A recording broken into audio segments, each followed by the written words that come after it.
Warning: all stories could be completely made up, and we have no way to confirm that. Any and all names mentioned in the show are most likely fake. We at Campfire Moto Stories are not journalists and should not be considered as much. If you're offended by anything said or shown in this episode, we don't care, but we encourage you to voice your opinion so we can laugh at the fact that you can't control your emotions. This program contains full language, and I recommend no one to watch or listen to this.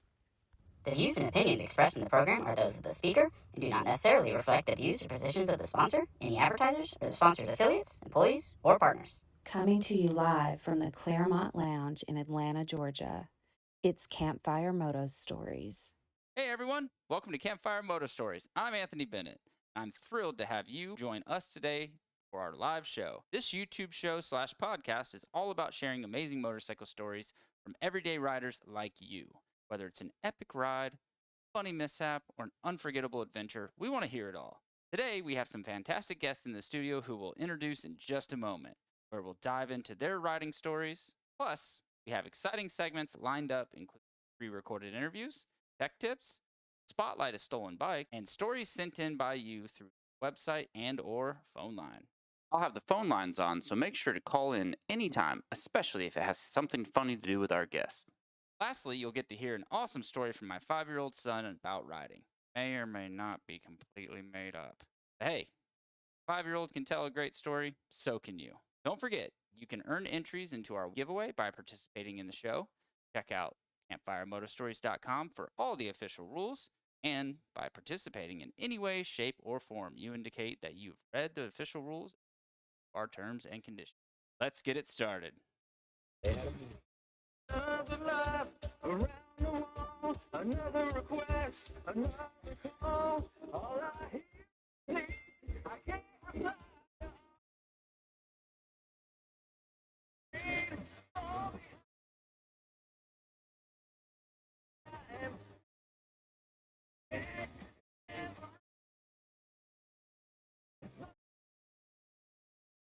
I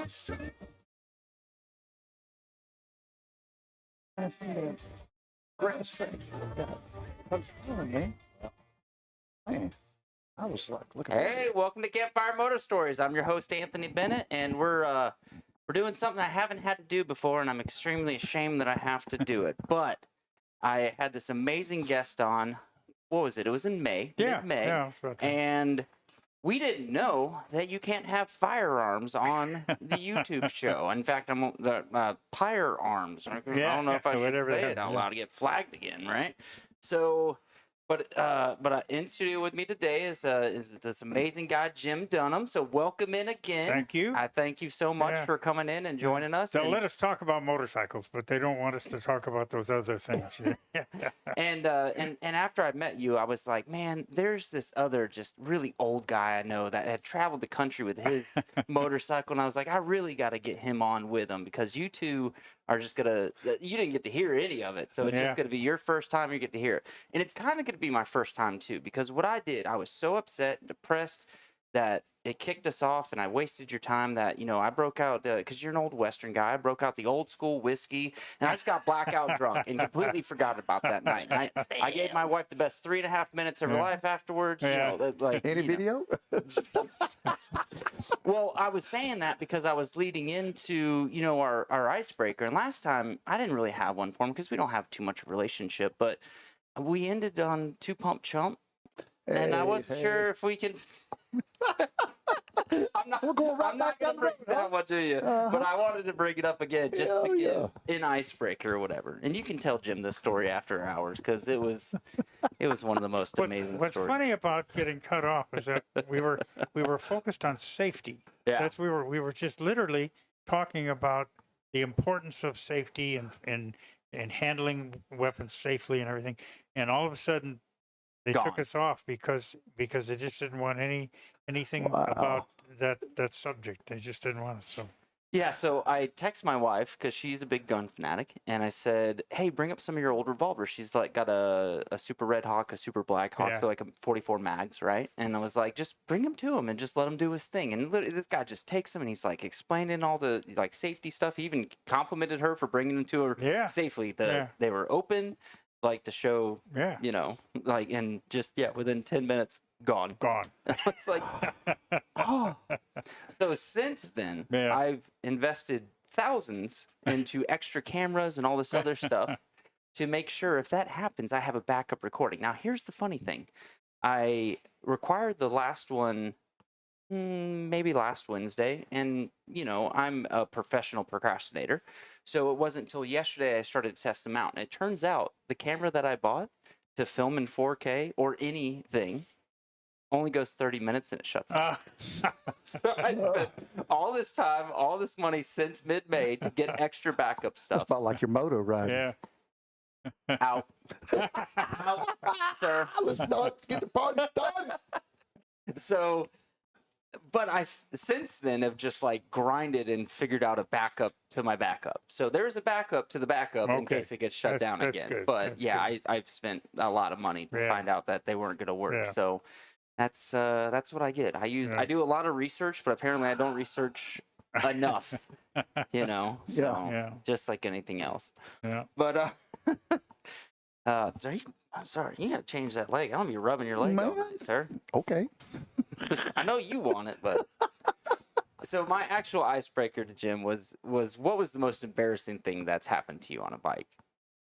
Give me some of those stories. Well, I had 3 flat tires, and one of them was on the Santa Monica Freeway, and my best friend was riding on the back, and all of a sudden we had a rear end flat, and I was going 60, 70 miles an hour. All of a sudden the motorcycle went sideways like that, and then it went sideways the other way. And the good news was that everybody behind us realized what was happening, and they all hit the brakes. They all backed off so that we didn't have an accident. But literally, it took 3 lanes of traffic going back and forth to get the motorcycle stopped. And the good news is I didn't, hit the brakes hard and flip us or anything like that. But I had time to say to my friend Dwayne, I says, okay, Dwayne, I says, if the motorcycle goes down, stay with the bike. Don't try to separate. Don't try to get off. Just keep your legs in tight. Keep your feet on the pegs. Hold on to me, and we'll slide on the bars and on the back end. And we didn't go all the way down, but we had our day was gone. I mean, we were in the middle of a freeway, and we had a motorcycle that wouldn't work. It was embarrassing. You got lucky. Yeah. Yeah, when it starts kicking a cart 3 lanes of traffic, because you're probably moving over 60, 70. I mean, and my shoulders, my arms and my shoulders were so sore the next day because I'm riding a BMW R69S, and it literally is hard to control it when you don't have a tire in the back end. So fortunately, the other 2 times I had tire problems, it was a slow leak, and it didn't automatically flip on me like that. That wasn't so bad. Yeah. But it's you just don't have a spare. You're toast. You're pretty much you're at the well. You're done. Yeah. At least it was the rear and not the front. Oh yeah. No, I all 3 were rear tires. Yes. Yeah. Yeah, I can ride a motorcycle with a flat rear, but a flat front. No. I'm out. Yeah. As soon as he said the BMW, then I was like, oh, Coleman's in. My dad liked motorcycles. That's my dad. My dad liked motorcycles, and so when I was 16 years old in Park Ridge, Illinois, suburb of Chicago, he bought me an all-state moped. Now, it would go about 30 miles an hour max. Did it have the pedals on it too? It didn't have pedals. Okay. It was literally a motorbike is what it was. And I rode it to school, which was great fun. And it was a lot of fun. And I loved that bike, and I went everywhere on it. And so when I went to college, I bought a Honda, because that was the big thing. We're talking 1961. I'm a freshman at the University of Colorado, and I had a 305 Superhawk Honda, which was a wonderful motorcycle, absolutely marvelous and fast, and it was fun. But I drove it home over summer vacation, and I went from Colorado to Chicago on this lightweight 305 cc Honda. Oh, God. I said, and the wind blows you, and the only thing would worse, it would have been terrible or worse to have a Harley with big ape hangers, but anyway, I got back to school and I said, this isn't going to cut it. I got to have something better than this. So I went down to the Boulder Cycle Center and traded it in on a used R60 BMW. And see, I can't fix anything. I have no fix-it skills. I can't do plumbing. I can't do carpentry. I can't do electricity. I can't, So there's no way I can own a motorcycle that needs repair. So in 1960, I don't want a Triumph because with Lucas Electric. With the Lucas Electrics, yeah. Somebody said one time that if you were going to the moon in a spaceship, the worst experience would be to look down at the panel and see electricity by Lucas. but then, and the same thing with the Harleys. I mean, you had to be a mechanic in those days to get anywhere. You had to adjust things and everything. So the fact that it didn't have a chain, didn't need work, it'd go for a long time without repair, and that 600cc R60 was absolutely a wonderful fit. And I had that all through my college years. Now, I didn't have a car. So that meant that Boulder, Colorado gets cold in the wintertime. It can get cold in the summertime. Yeah, and there were days where I went to school with having my feet to the side because it was icy and snowy, and I had to. You just set them on the boxer engine. Oh boy, I mean it was, but I absolutely loved that motorcycle and had that motorcycle all through my high school years. It was great. So you talked about the Allstate moped, right? You recognize any of these? Yeah, it was red. It was a little Which one was it? Was it this one? Let's see. No. Let's see the next one. I'm trying to not. Yeah, it didn't have the white thing, but it was close to that. It was very, very close to that one. Yeah. Yeah, because when you said that, I don't even remember hearing or seeing of those things. Yeah. And they may have come in different colors and stuff like that, so I don't know. Yeah, I see there's a few different blue ones. And what year? That would have been 1959, 1958, 1959. I was born in 43. So I would have been. What about any of these? So. What do we got here?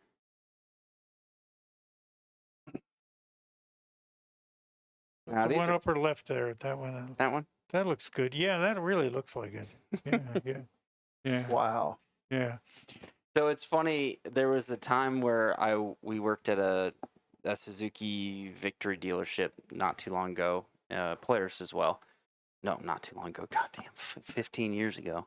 And so my wife points out the same thing. I'll say, well, just a little couple years ago, and she'll say it was 50 years ago. Yeah. He ain't got past 50 yet. Yeah. Hey, I'm not even at 40. All right. Yeah. All right. Let's. I'm not looking forward to 40. It's coming fast. Coming fast. It's coming very fast. But there was a guy who, each month somebody had to do a presentation on something about motorcycles or whatever. And somebody brought up the original Suzuki motorcycle was actually a moped. And they were explaining how you pedal to get it started and the motor goes on. And you hear this guy go, man. And we're kind of like, what? He's like, that was my idea. I was going to invent something like that in the next few years. We're like, buddy, it's been around for a long time. Yeah. That's why I asked him if his had pedals on it, because that's original mopeds when I was younger growing up. They had the little pedals on it to get it going. Yeah. And if you ran out of gas, pedaling that thing sucked. Oh, yeah, it did. Yeah. Well, the real change in the world was when they came out with You Meet the Nicest People on a Honda. Yeah. Because really, everybody had associated motorcycles with hoodlums for a long time. Hell's Angels. And so all of a sudden, it became okay to own a motorcycle. They had that one first, 60s. and then what was it? It was the Follow Dream, the leader. Right? He's on a Honda. Was the Dream part of the nicest people, or was it there was something else? The Honda Dream. Yeah. And I think that the Superhawk was part of that too. And the only time I got swayed away from BMWs is when they came out with the Honda 4, the 750. The 750 Yeah. CB or whatever. What a great Yeah. motorcycle it was. Inline 4. Oh, gee. it Have was you a talked to my dad about the one that he restored? No. Oh yeah, he had one that he fully restored from the ground up, Yeah. and it was like the one that you wanted kind of thing. So for a while I had two. I had the BMW and I had the Honda 4. And if I wanted to ride in the mountains, I took the Honda 4 and because it was fun. It was really a fun motorcycle. Yeah. Oh, those things would get down. Yeah. Even for that age. Yeah. Yeah. Right here. Right there. This is the one that he had. Yeah. Mine was red also. Mine looked exactly like that. Fully restored it, and I remember like it on the garage in this like thing that he had a piece of plywood on and it apart. Like I can remember it vaguely or pretty clear from when I was little. Mine was exactly that way. Yeah. One of my good friends, Craig Vetter, who created the Windjammer fairing. That's right. I forgot about this. Yeah, really. Craig and I became friends. I think about 1979 or 80. He had a home in Colorado Springs, and we went to the same church, and we were in the same Sunday school, and we would go out to dinner and have friends. But he said, he didn't like that windshield that was terrible because it slowed you down and everything. And he literally went into a wind tunnel and developed that Windjammer fairing. Yeah. Really? Yeah. And he had better. Then he developed the hippo hands. Are you familiar with the hippo? Yeah. Yeah, he developed those, and he had that up until. I'm trying to think what year it was. It was like 20 years ago, and he sold it to somebody. But he turned around with the money that he sold it, and he bought 160 acres of land in Carmel, California. Which is where he lives right now. He lives on that land. Yeah. I say, is that Northern California? Or yeah, that's up. It's Carmel, Monterey. It's up there in the really beautiful country where, it's just absolutely gorgeous California. Yeah, Northern California is very pretty. Very is. pretty. Yeah, been through there myself before. Yeah. Well, I haven't. It's Rude. You need to get out there and try it, man. I do. The only On honestly, two wheels. Out west, the only place I went was L.A. and then it was to fly to Thailand for our honeymoon. Like that's the only time I've been out west. Well, I went to Colorado one time. Went to Gunnison. Mm-hmm. My buddy lived out there, and we got to Crested Butte and stuff. Yeah, that's a good ski area. Yeah. Yeah. Yep. In fact, a few of our buddies are on their way to. Yep, out there now. Yeah. Fawcett. Do you know about the Colorado 500? No. It's like a charity event that. I mean, Jeremy McGrath, I don't know if you know who he is or not, but he's the king of Supercross. Okay. He's the, what would you even call it? I mean, like the liaison or the... Something like that. Hell, man. What's it called when they're official for the person? Or for the It'll thing? come to me. Yeah, it'll hit me. It must be an opportune time. Yep. Probably But later tonight, laying in bed. But either way, it's a charity event. They go through different. They start at a certain town. They go ride different areas through Colorado, and they end up. In the It's same called the town as well. Colorado 500. They're doing So like 500 miles over 4 that'd be days great. or something. That'd be great. So, yeah. Crane's driving the truck out there with everything in it, the van with everything. Because I talked to Jimbo the other night. Well, I crossed the country 5 times, coast to coast, on that motorcycle. The 960, the R69S. R69S. Yep. And sorry, I'm sorry, the R60, because the 69S is the one I got in Germany. We'll get to that. We'll get to that. Yeah. Yep. But I rode the entire Route 66 before they built the freeway system. That's what I want to ride. I want to ride that so bad, but it's not really abandoned, but that's like. You can't right up there with me now. You can't do it like the old days. No. Before they built the freeway system, I mean, it was a great ride. It was just wonderful. And I had a system. I didn't want to get too tired, because the worst thing you can do is be so tired that you have an accident. Yep. And so I would get up in the morning and I would ride before breakfast. I'd get like an hour ride, and then I'd be hungry, so I'd stop and have breakfast, take a break, then ride. Stop and get a meal, or stop and stretch and get a rest. And at the end of the day, instead of stopping and getting a motel and having dinner, I'd drive after eating supper for another hour and then I'd get a hotel. I never camped out. I mean, if I'm going to ride a motorcycle, I'm not going to sleep on the ground. Not unless you get to the destination. that's That's true. what we done. But Yeah, yeah. but I could get as much as 500 miles doing that in a day. Yeah. How many did you get? When you ride with the guys I ride with, I think the longest we've done is 885 Oof. in a Wow. day. That's So a that lot was close to a 13-hour day. Yeah, that's a long time. Now, Yeah. now, when he says that guys that we ride with, when you just mentioned Crane a second ago, Crane's a lunatic, Yeah. right? How old is he? He's 62. This man will ride his motorcycle to a race, Yeah. do the race, and ride home. Oh. Like an endurance race. So he'll drive 3 hours to Wow. a race, do a 2-hour race, 3 hours Yeah. home. He has somebody Like- take his dirt bike. He'll like some of the people to take his bike. Yeah. He'll ride his GS 1200 to the race, get off, race that, get done, woohoo, take my trophy home, load Amazing. stuff and up. He's he's in his 60s, Yeah. 62. Yeah. He'll embarrass you. Yeah. Yeah, he's a nut. He's a hard driving guy. I mean, every time we've been on the road, it's like up at the crack of dawn. Papa's making this special sauce. He's got this little jar he carries. He mixes this certain stuff. He eats that. He eats an orange and a banana, some nuts. There ain't no stopping for no lunch. Yeah. There ain't none of that Yeah. shit. Not with this dude. So that's how they're able to get 800 miles because Yeah. he's just Wow. We towing them stop- along. Only time, and I mean, we stop long enough to get gas. We take about a 15-minute stretch, and that's it. And he'll be hollering. He'll be, all right, boys,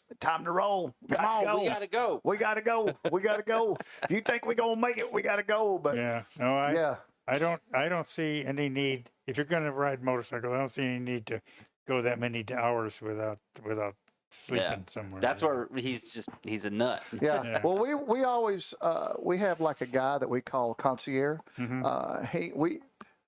Another buddy that rides with us, his name's Billy. Billy would actually take, and he would call him on the phone, and he would have us, he'd be like, hey, look, man, we want to get to about here today.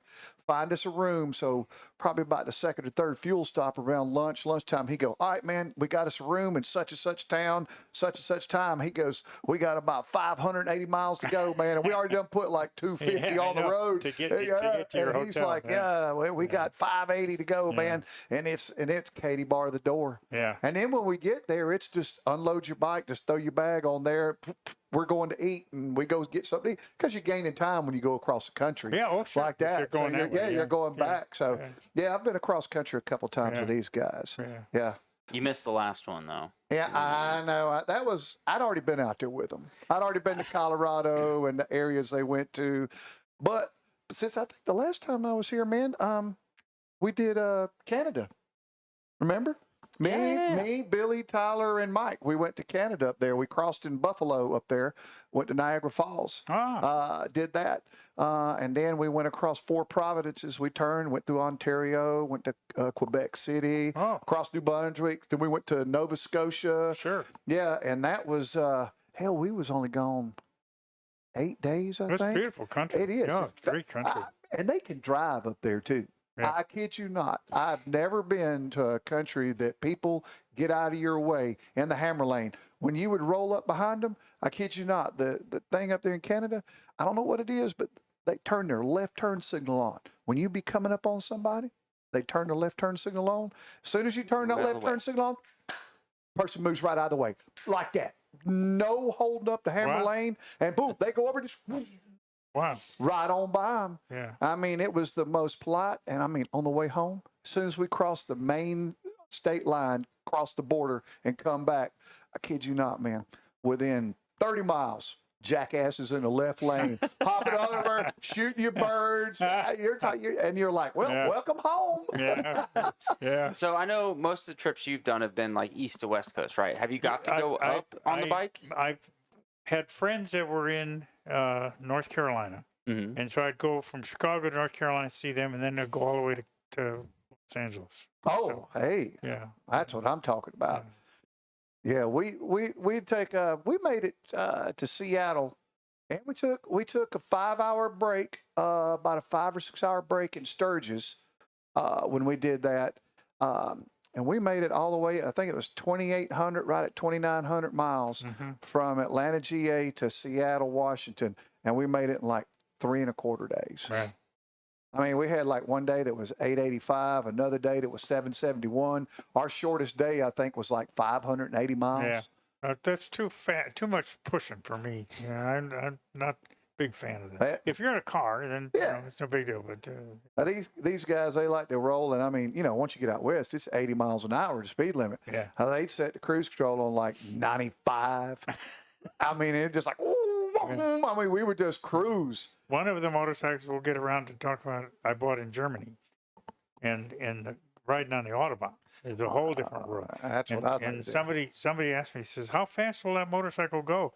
And I says, I have no idea. I've only gone 120. Yeah, when we were up there, the fastest I've ever did mine, we were headed across New Brunswick. We were headed to Nova Scotia, and we came upon like a clearing, and I mean, it was like 100 yards to the woods this way. The median of the road was like 50 yards wide, and then another. So I mean, it looked like you could land a Lockheed C5 on the runway and still have 100 yards on each side. So you didn't have to worry about no animals coming out. And my buddy Tyler was with us, and I ain't kidding you. Tyler took off, but we had our bags on the back too.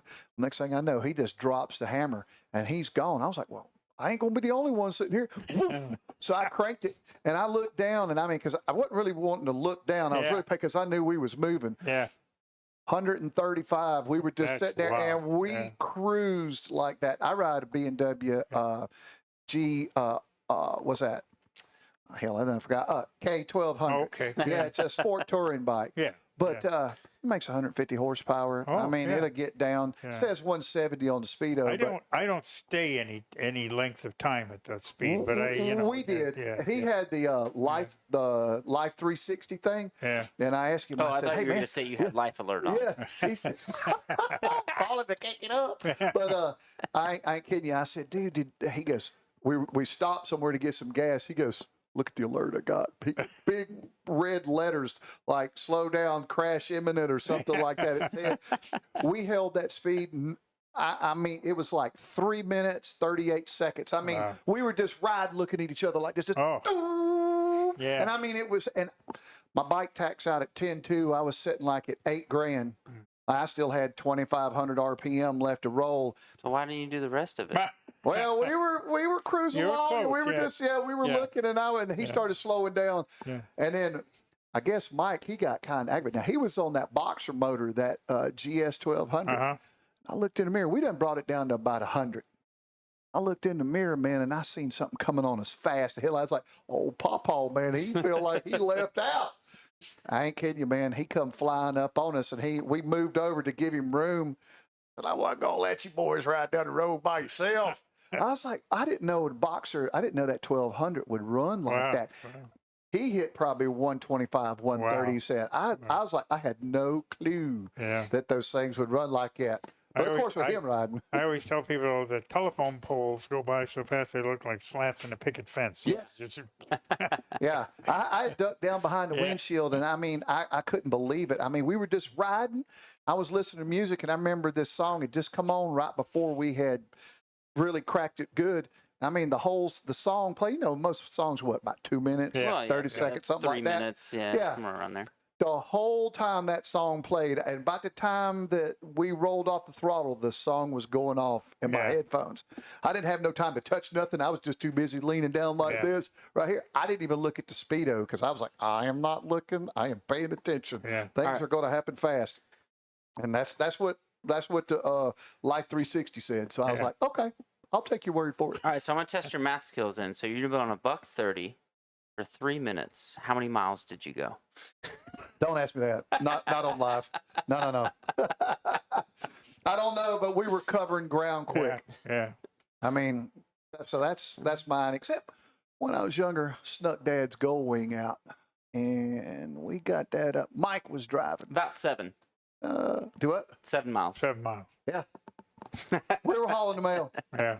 I mean, we disappeared out of sight of the other They guys. would have thrown you in jail if they'd ever caught you. Yeah. No, you just give them some maple syrup and you'd be out of there in But- no time. It was just. There was just, the moose chasing us. Yeah. We had to get out of there. It was one of the things that happened that you lived, and heck, I even got a screenshot of that, man. I still got it on my phone. I Wow. can't believe it, man. But Wow. yeah, fun. All right, so you stole your, which I was going to say, Yeah. basically the K1200 is like BMW's version of the Goldwing, if I remember right. Yeah, Right? and it's up like that. It evolved into the K1600. Yeah. Like the GLT Oh, I didn't and know they went the up to that. Bagger. Yeah, they went from that flat four, which is in mine, to the inline six, like that. And that inline six makes, I think, 160 horsepower, like that. But they've limited the speed on those right there because Tyler's got one, and I think it cuts out at 125, like that. But yeah, stole Dad's Goldwing one night when we was kids. I didn't even have license. My dad taught me how to ride that thing. Took me to a parking lot one day and said, "Hey, Wow. if you can ride this thing, you can ride it anytime you want to." I hope And it doesn't fall over because you Yeah. probably couldn't pick it up. Oh, you ain't kidding, man. It was a 76, 77 Uh-huh. Honda GL or whatever 1000. I was It gonna- was actually canary yellow. I was Wow. going to say either was it 1,000 or 1,100. Yeah, it around was a that time. 1000. Yeah. And my dad bought it from the guy that I was hanging with that used to come that lived across the street, and he bought it from his dad. Well, he knew how to ride the bike. He knew the bike real well. So we used to sneak it out at nighttime. We'd push it down. I was too scared to steal the car, Yeah. do anything like that. But Oh, you I take take the the motorcycle because I've been riding since I was Yeah. like 6 or 7. Yeah. And we took that out one night, and me and him got that thing up to like 120, 125 by ourselves. And I mean, we didn't. Neither one of us. He was 16. I was 15. You're lucky you're still here. Yeah.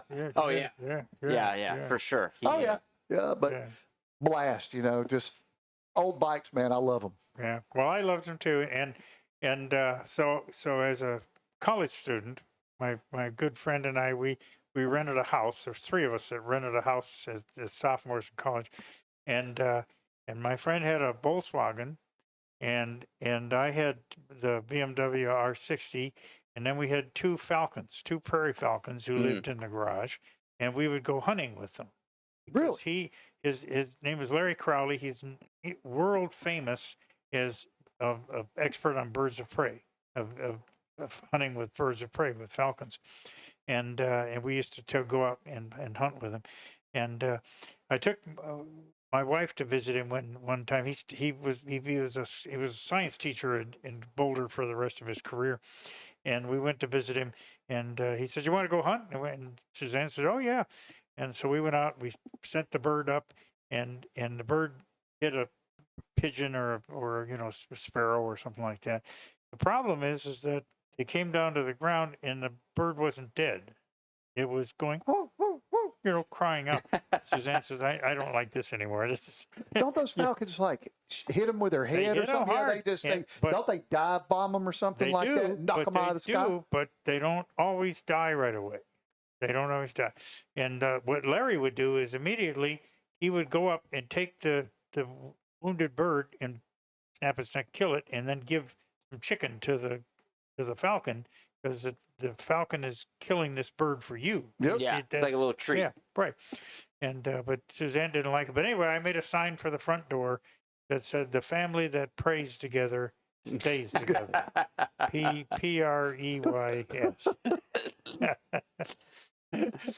So I wanted to get into the Germany stuff, but I couldn't remember, were all your cross country trips before? Yeah, all of the So let's touch into those all of some more. the main trips were years before I went to Europe. I never did a cross country trip after I came back, but it was always before. But what happened was, so I was in the University of Colorado. I thought I was going to be a commercial artist, and my mother was a very fine watercolor landscape artist, and somewhere along the line, I got a friend of mine who we were having lunch together. I said, "Bob, I need something easy to do. I got too many hard classes." He says, "Why don't you take an acting class?" I said, "That would be fun. I'll take an Yeah. acting class." So I signed up, took an acting class, and got hooked. I fell in love with theater, started acting in plays, and I wound up doing about 14, 15 major productions at the university. And I wound up with as many credit hours in theater as I had in art, although I never changed my major. And anyway, so in 1964, I got a scholarship with the Colorado Shakespeare Festival, and I was part of the Shakespeare Festival, and that was my first summer spending in Colorado. And we had a couple guys that rode motorcycles, and so we formed a club. Oh, yeah. All of the guys that were in the Shakespeare Festival, we formed a club. We called it the Oedipus Cycle Club. All of the plays that are in the Oedipus cycle, they're all called the Oedipus cycle of plays. Wait, wasn't Oedipus the guy that married his mother? That's right. Well, he didn't marry her, but he was in love killed with his dad. Killed his dad. Yeah, okay. Anyway, so and his name was Oedipus Rex. So You're we said, surprised I know that, don't you? Yeah, I said if was like, anybody- I'm looking at you we going, always said if anybody crashed, we'd just say Oedipus Rex. Say that, and I made a little. That's a dinosaur, Yeah. right? And I No. painted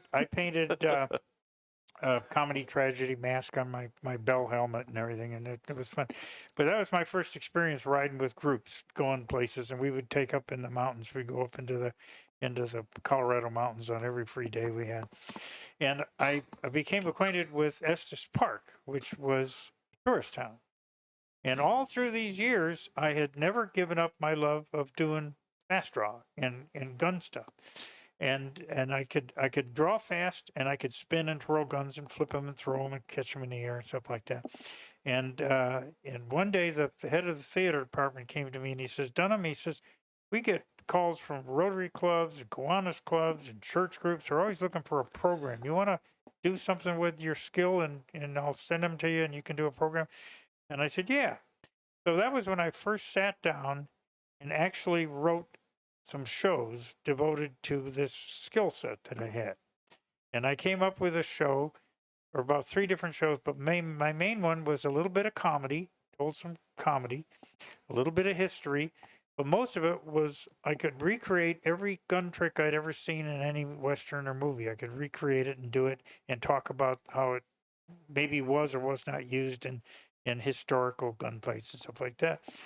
And I went up to Estes Park in the next year, and I rode my motorcycle up to the Chamber of Commerce, and I said, I do this little show with guns, and I said, do you think there's some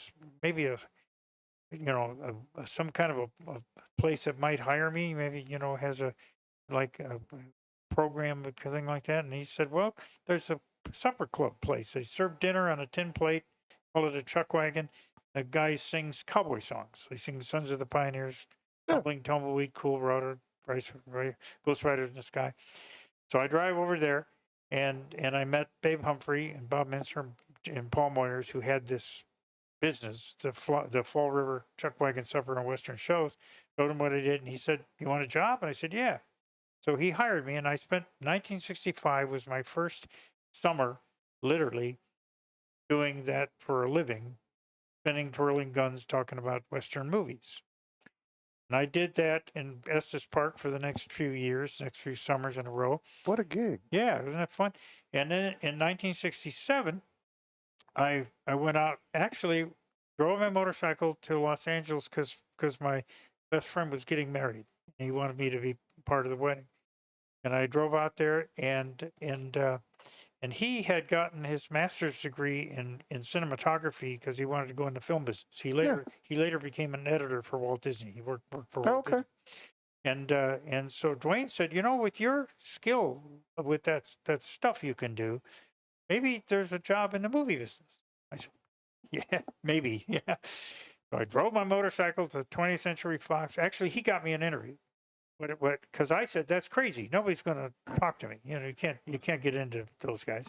And Dwayne said, all of my teachers at college that I'm getting my master's degree are connected in the business. He says, let me make some phone calls. He got me an interview with a producer by the name of Barry Coe, who worked at 20th Century Fox. I drove into the gate. They had just done, or recently done, Hello, Dolly. And the whole front end of 20th Century Fox off of Pico Boulevard looked like New York City at the turn of the century. Cobblestones, the old buildings. Yeah. Central Park it was magnificent driving in. All of the sound stages were covered with stuff that made it look like New York City.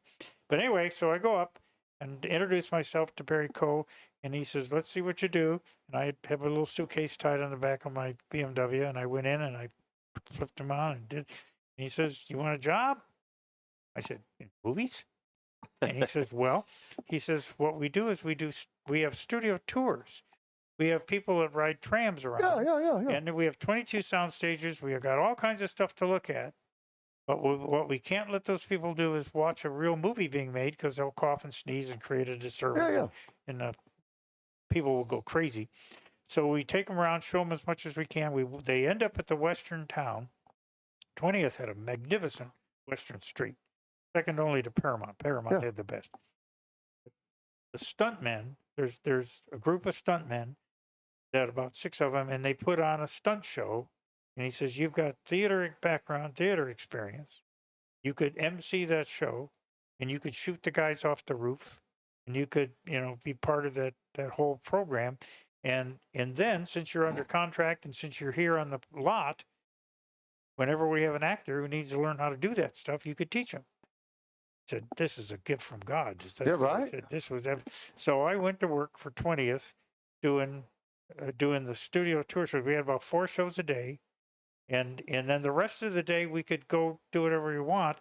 You could eat in the commissary with all of the actors, and you could watch other movies being made. While I was there, they did Bandolero with Jimmy Stewart and Dean Martin. I got to watch that. That was no great. lie. Yeah, Dean Martin. I don't know any of these. Dean Martin loved golf. He wasn't a gunfighter guy, but he was a golf guy. So he had a putting green set up, and whenever he wasn't on camera, he was over there all dressed with his cowboy stuff on, practicing his putting. Really? And they say, "Hey, Dean, we're ready for you. Come on over." And I saw the movie Star was being filmed. I went over and watched that. It was just a ball. I mean, it was absolutely wonderful. So one day I come to work, and there's at the gate there's a message for me, and it says, "You need to see Phil Benjamin. He wants to talk to you." Phil Benjamin was head of casting for the whole studio. And so I go over to his office, and I introduce myself to the secretary, and he says, "Go on in." I go in, and he shook hands, and he says, "Sit down." He says, "I know you're good with a gun because I've been talking to Barry Coe, and he's been telling me all about what you're doing in studio tours." He says, "Can you ride a horse?" I said, "Yeah, I'm a good horseman. I've owned horses, and I'm a good horseman. I'm a cowboy." He says, "We're going to make a movie in which we need guys that can ride horses. You want to be one of those guys?" I said, "I would love to be one of those guys." And he says, "Well, we're probably going to go up to Utah for a while, and maybe Colorado, and do some stuff. And you don't have a speaking part, so there's no lines to learn. But we're going to be riding a lot. Oh, that's right my alley. Yeah, be a lot of horseback riding, and you get to be a posse and everything." He says, "You might as well have a script." So he gave me a script. So that night I'm over at my friend Dwayne's house, and I'm reading the script, and I'm laughing because it's funny. And Dwayne says, "So funny." I said, "This is a funny script." He says, "Who's in it?" I said, "I'm in it." He says, "Who else is in it?" I said, "Well, I don't know." He said, "But here's what I'll tell you. Whoever gets to say these lines is going to be famous. That's how good the script is." He says, "What's the name of the script?" I said, "It's called The Sundance Kid and Butch Cassidy." Oh, man, get out of here, really. I didn't tell him any of your background. They flipped the names, of course, when they did the movie, partly because it was Paul Newman. Yeah. So about 2 weeks later, I get a personal letter from the President of the United States. And it starts off, "Greetings. You will go to the induction center in downtown Los Angeles to begin 2 years in the United States Armed Forces." And my boss wrote to the Selective Service people and said, "Could you wait 6 months? He's going to be in a movie. Could you wait?" And they wrote back and they said, "No, we're not waiting because he's about ready to turn 25, and that's the cutoff for being drafted. And so we're taking him out." So I was in Fort Ord, California. And this was for what war? Vietnam. This is Vietnam. I know. Yeah. I just want to hear this. And I was in Fort Ord, California while they were making Butch Cassidy Sundance Kid, but I didn't give him back the script. So up until you still just have a it couple somewhere? years ago, I had that script Yeah. and I finally put it in an auction and sold it for a couple $1,000s. It was a pretty valuable script. Oh, cool. Yeah. But anyway, so I go in. So my friend, Dwayne, the guy who got me the job at 20th, I said, Dwayne, I'm going to try to get a job in the Army doing special shows, special forces doing shows. So I said, I'm going to put in a box a couple of single action Army Colts, double rig holster, pair of cowboy boots, smash up a cowboy hat, maybe a shirt. And I'm going to tape it up and everything, and I'm going to give it to you. And sooner or later, I'm going to want that box. You just be ready to mail it to me. And probably it was, I think we had finished advanced, we had finished basic, and then we go into AIT, Advanced Infantry Training. And I came back from running or jumping or doing exercises, whatever it was. And the sergeant, the first sergeant said, Dunham, what did you do? I said, I didn't do anything, Sergeant. What do you mean? He says, well, the general of the whole outfit, the whole fort, has been trying to reach you on the phone. He's been calling here, wanting to talk to you. So, okay. So I go over and he connected me and I said, sir, this is Private Dunham. And I understand you've been trying to reach. He says, yeah, I heard you did shows at the movie business at Hollywood. I said, yes, sir. He says, and I hear you're good. You flip guns, spin them and twirl them and talk about movies and stuff. I said, yes, sir. He says, well, I am very active in the Republican Party in California. And he said, we're having a $1,000 a plate steak dinner in Monterey. And he said, I can't force you. I can't, order you to do this. But if you want to do a show for them, I can get you out of training and I can get you a steak dinner. Would you like to do a show? Oh, sign me up. Twist my arm. Twist my arm, boss. So I said, okay, I need to make one more call. I called Dwayne and I said, Dwayne, put the box in the mail. Yeah. I'm ready for the guns. So the guns He was bringing them the gun show. Yeah. So I did that show. Ben Cooper, who was an actor in a lot of Westerns, was in that audience, came up and talked to me later. And he says, I was in the Army. And he said, the sergeant came to me the day I was leaving because I wasn't going to re-up, I wasn't going to re-enlist. And the sergeant said, Cooper, he says, I thought you liked the Army. And Cooper said, that's what you were supposed to think. That's why he was an actor. I said, right? yeah. I said, I'm definitely gonna do that. That's gonna be my motto. I'm not gonna, because everybody, this is like, we're talking, 1969, and everybody's trying to push the envelope. Nobody wants to be drafted. No. So they all want to wear their hair long. They all want to dress the way, and so they're always getting in trouble. So I said, I'm not going to do that. I'm going to have the crisp uniform. I'm going to have short hair, and I'm going to do all stuff. Starched uniform, the whole Just 9 perfect. yards. And the result was made it easier everywhere. Everything was great.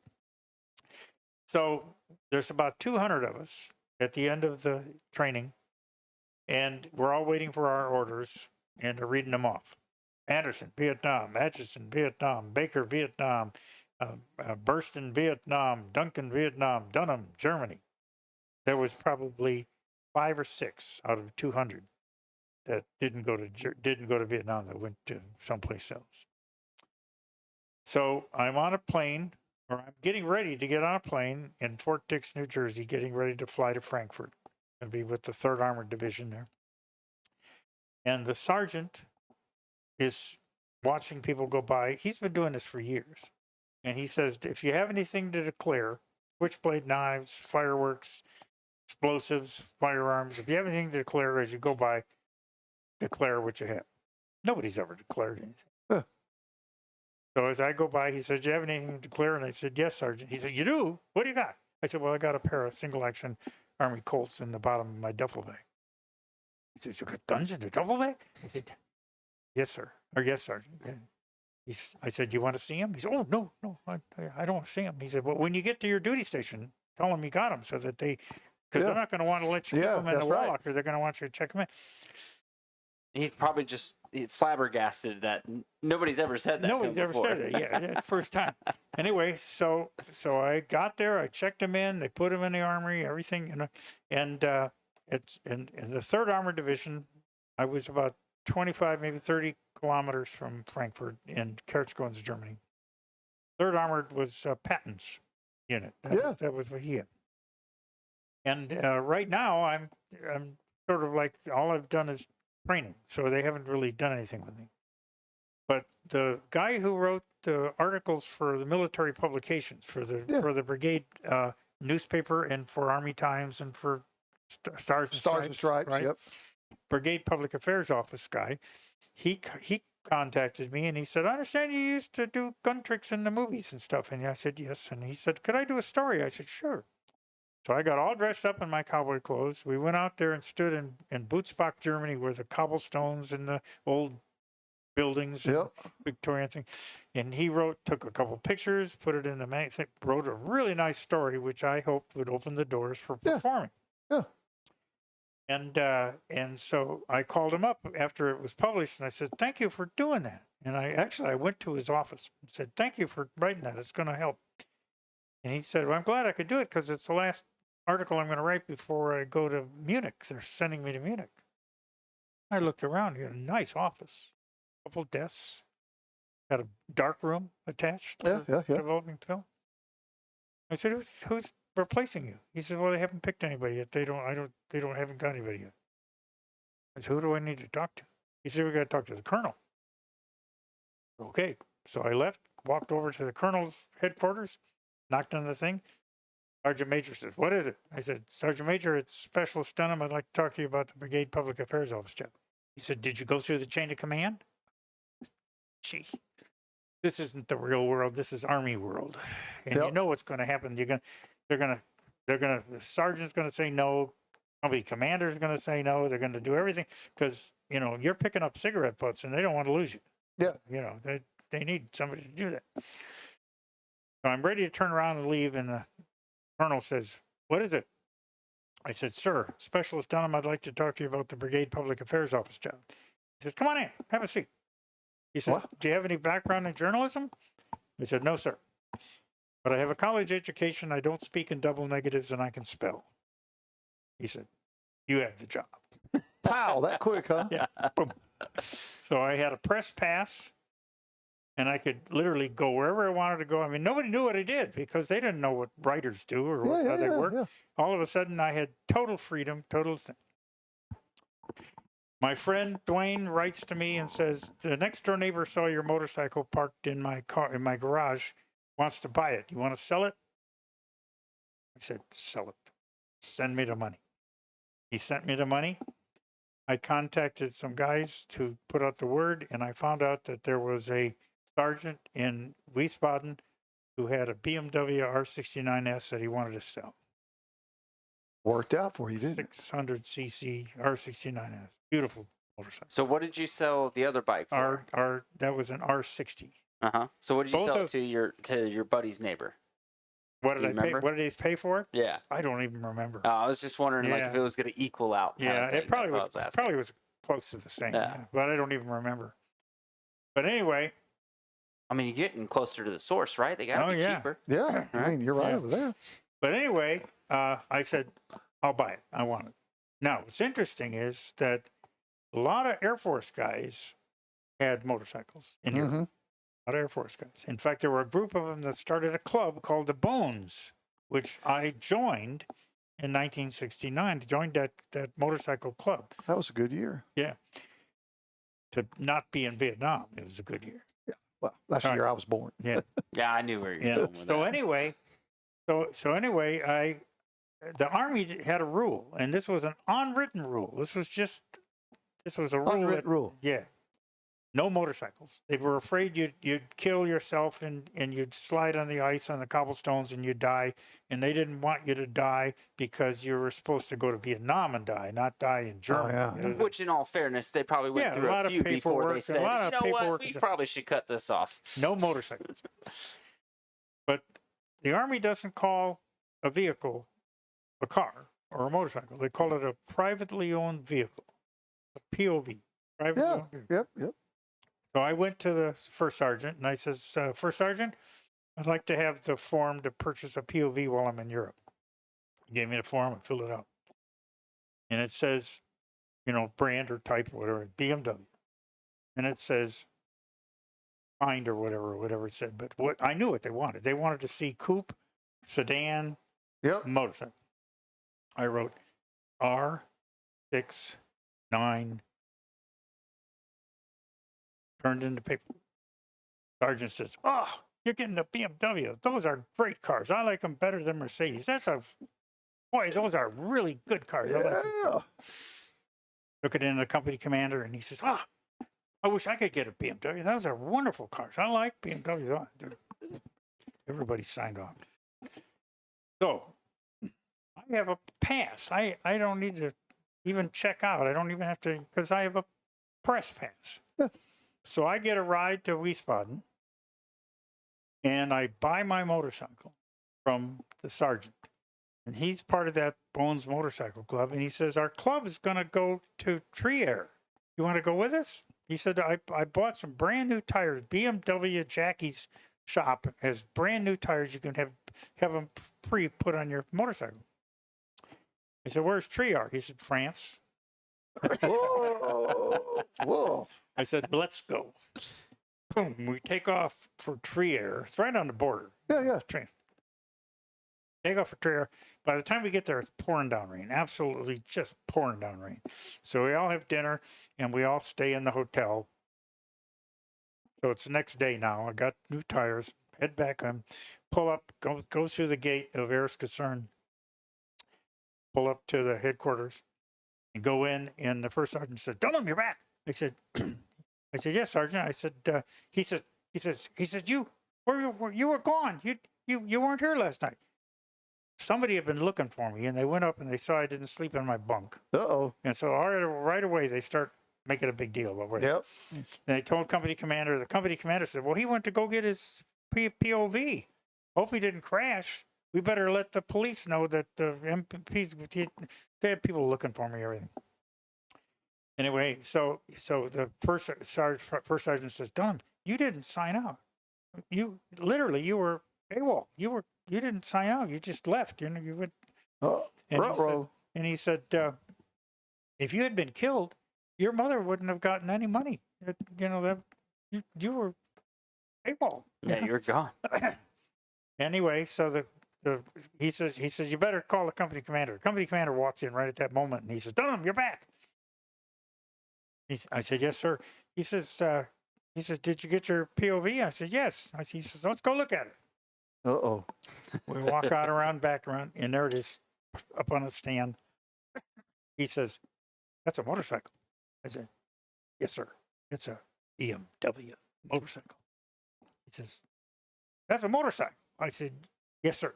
Yes, sir. It is our 69S BMW motorcycle. That's a motorcycle. I said, yes, sir. It is.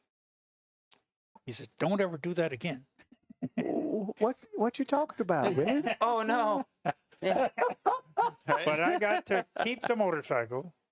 Rode all over Germany, went everywhere, every weekend, every free time, and they shipped it back to the United States, and it was great because it came in to San Diego, and I went down to San Diego, and I had a hammer and a wrench and a chisel on a little bag or a little can of gasoline.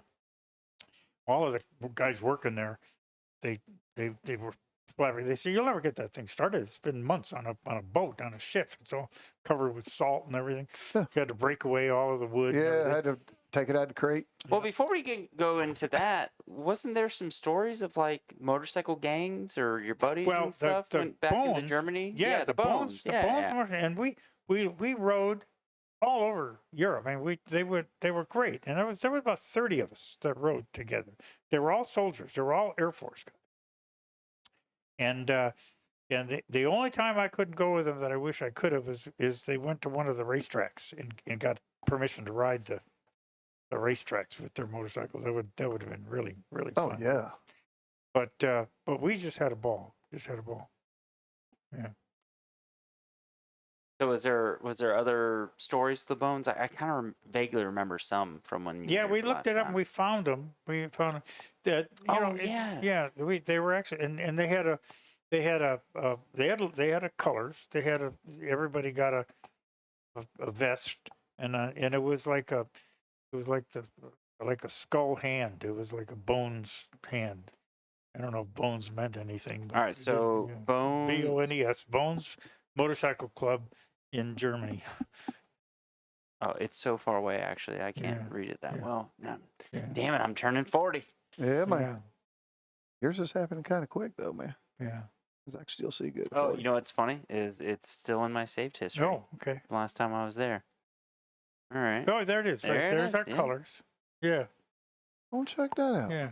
And I have actually talked to some members here in the United States. The last time I talked to them was probably 15, 20 years ago, but that they were getting together for a reunion. Just the other day. Right. Yeah. They were getting together, and they've been doing that once in a while. And I would have loved to have gone, but I had to work. I was actually job commitments and couldn't get away. But yeah. We know how that goes. Yeah. Yeah. But it was all they were was guys that ride. So they weren't like connected to the kind of problems that motorcycle gangs in the United States have been. Yeah.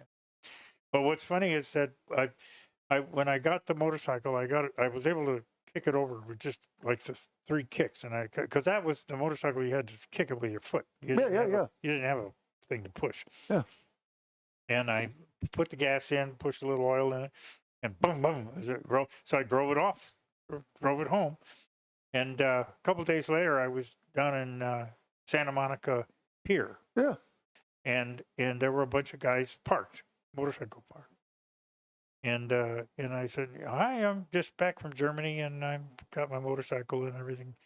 And they said, "Well, we're going to ride over to Pasadena or someplace." They said, "You want to go with us?" I said, "Sure, I'll ride with you." And as we pulled away, I saw that it was Hell's Angels. So I saw the Hell's Angels label on the logo on the colors on the back. So I rode to Pasadena and said, "Okay, bye. I'm I'm on my own now." Yep. Yeah. But I had that motorcycle, that particular motorcycle. I had that until 1974. 1974, I went to the Honda shop and traded it in for an R90. Yes. 900 cubic centimeters, and that was a wonderful motorcycle. Yeah, I remember. I've seen smoke gray black, fast, handled beautifully. It was the best of the 3 BMWs by far. Loved that motorcycle. I sold that motorcycle about 2001, 2002, and it wasn't running. We were in Cumming, Georgia. And we had moved to Georgia from Arizona for my wife's job. She got a job offer to build a 200-seat call center for Ryder Truck Corporation in Alpharetta. And I said, I had an agent who booked me as a banquet speaker. And I said, I can live anywhere. There's an airport that can land jets. She said, there's a little airport called Hartsfield. A little airport. If they can land jets, we can live there. So we moved in 1996 to Cumming, Georgia. We went to Cumming because Alpharetta horse property was too expensive. We had her Arabian horse that we there wasn't nothing up there back then. Yeah. And we were here probably 4, maybe 5 years. And I got a call from a friend who was selling art at a Jackson Hole, Wyoming art gallery. And he said, they're going to build a Western art museum in Cartersville. and they're going to want to talk to you because they need you. And he said, they've been buying Howard Turfnings. They bought 5 Howard Turfnings. I said, Howard Turfnings started about $200,000 a piece. He said, yeah, they bought 5. So I called them up, and I met with Seth Hopkins, who was the executive director, and we walked around. They had a cable television business at that time, and all of the walls were covered with Western art, with cowboy named Western art. I came around a corner, and there's a painting called The First 6 Seconds by John Hampton. First 6 seconds of a 30-second gunfight called The Gunfight at OK Corral. I knew Johnny Hampton personally. He was one of the founders of the Cowboy Artists of America. And when I was in Arizona, I used to go have lunch with him every once in a while. And he was influenced by the movie Tombstone with Kurt Russell, Bill Kilmer. Yeah. And my name's in the credits, by the way, if you watch the movie. Really? Yeah. Because I was a advisor to Kevin Jarre, who wrote the movie. Okay. And so I pointed out in the painting, I said, this is Wyatt Earp. This is his brother Virgil. This is his brother Morgan. Doc Holliday, John Henry Holliday from the great western state of Georgia, from Griffin. Yep. And I said, this is Ike Clanton. This is Billy Clanton. This is Tom McLaury. This is Frank McLaury. And I said, there's 2 guys that aren't in the painting. Because when the first shot was fired, Billy Claiborne and Wes Fuller took off, ran down the alley. So they're not in the painting. I said, when it's all over, 3 men are killed, 3 men are wounded, and 3 men run away. So I go home and I tell Suzanne, I hope they want to hire me to do some shows. I'd love to do some shows for this new museum that they're building. They hadn't built the building yet. The building hadn't been built. And the phone rang, and it was Seth. And Seth said, after you left, I went into the boss, the owner, and I said, I just met a man who not only knows the names of the people in the painting, he knows the names of the people who have left the painting. He said, that's not normal. Yeah, right? He said, you want a job? And I said, yes, I want a job. So for the next 21 years, I was the historian and director of special projects for the Booth Western Art Museum. Man, that's an awesome Isn't story. that great? Man, that is. Yeah. I mean, the life you lived, that's, Yeah. I'm sitting here thinking about it like, wow. So it's funny is I'm pretty sure when you were in last time, you had mentioned about the roundabouts in Cummins, right? Like you said, you drove through not too long ago, and there was nothing but roundabouts. Yeah. So Everything up there's roundabouts now. you remember the CR250 that I sent you, the vintage bike? Yeah. So I ended up finding the score of a lifetime, a 96 CR250 that he's 82 years old now, and he bought it in April of 96. Yeah. And I got a good deal on it. I'm not going to say what I got it for, but I had to kind of like, I had to sell the guy that like, dude, I'm the guy for this bike. Yeah. But as I'm driving through there, and I've got my work computer, I'm making it look like I'm working. Yeah. I'm driving through because I don't want to get an hour lunch break, so I had to make Sure look that like I was mouse going. move every minute. And I was hitting all these intersections. I was like, there's all these roundabouts. Yeah. He's right. Like seriously, every single intersection was a roundabout, and I was like, the efficiency. Oh, my yeah. God, Oh, yeah. so Those good. come from Europe, man. That's the best things come from Europe, man. Well, anyway, when I don't know, the French kissed? when we got ready to move from Cumming to Cartersville, the motorcycle wasn't running, and I hadn't ridden it for quite a while. And so Suzanne said, you got 2 choices. You either got to get it fixed or you got to sell it, because no sense having a broken motorcycle that doesn't run. Nope. And he said, we can't justify the cost of what a brand new one would. Yeah. So we put it up for sale and sold it for more than I paid for it. You got to like that. Yeah. What was funny is that after it was sold, we'd get calls and they'd say, I want to know about the BMW R90S that you have for sale. I said, it's sold. We sold it yesterday or day before. What color was it? What difference does it make? It's not here. It's gone. How many miles were on? It's gone. It's not. Yeah. It's not.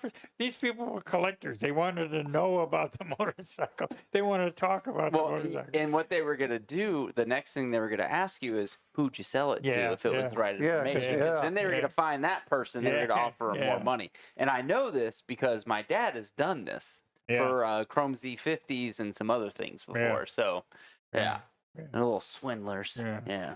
So it's probably smart because at 82 years old, I probably don't need to be on a motorcycle, especially in the kind of traffic that we have in Georgia around this part of the world. Well, as long as you're not on the interstate. I actually rode my BMW to work today. Yeah. I was when I called him earlier today, I sent you a text. He didn't respond. I said, he rode his bike to work. Oh, yeah, so that's why I just called him. Yeah, I was like, heck yeah, man. Whoop, right in. But our horses have passed away and the motorcycle is gone. And so I'm essentially retired.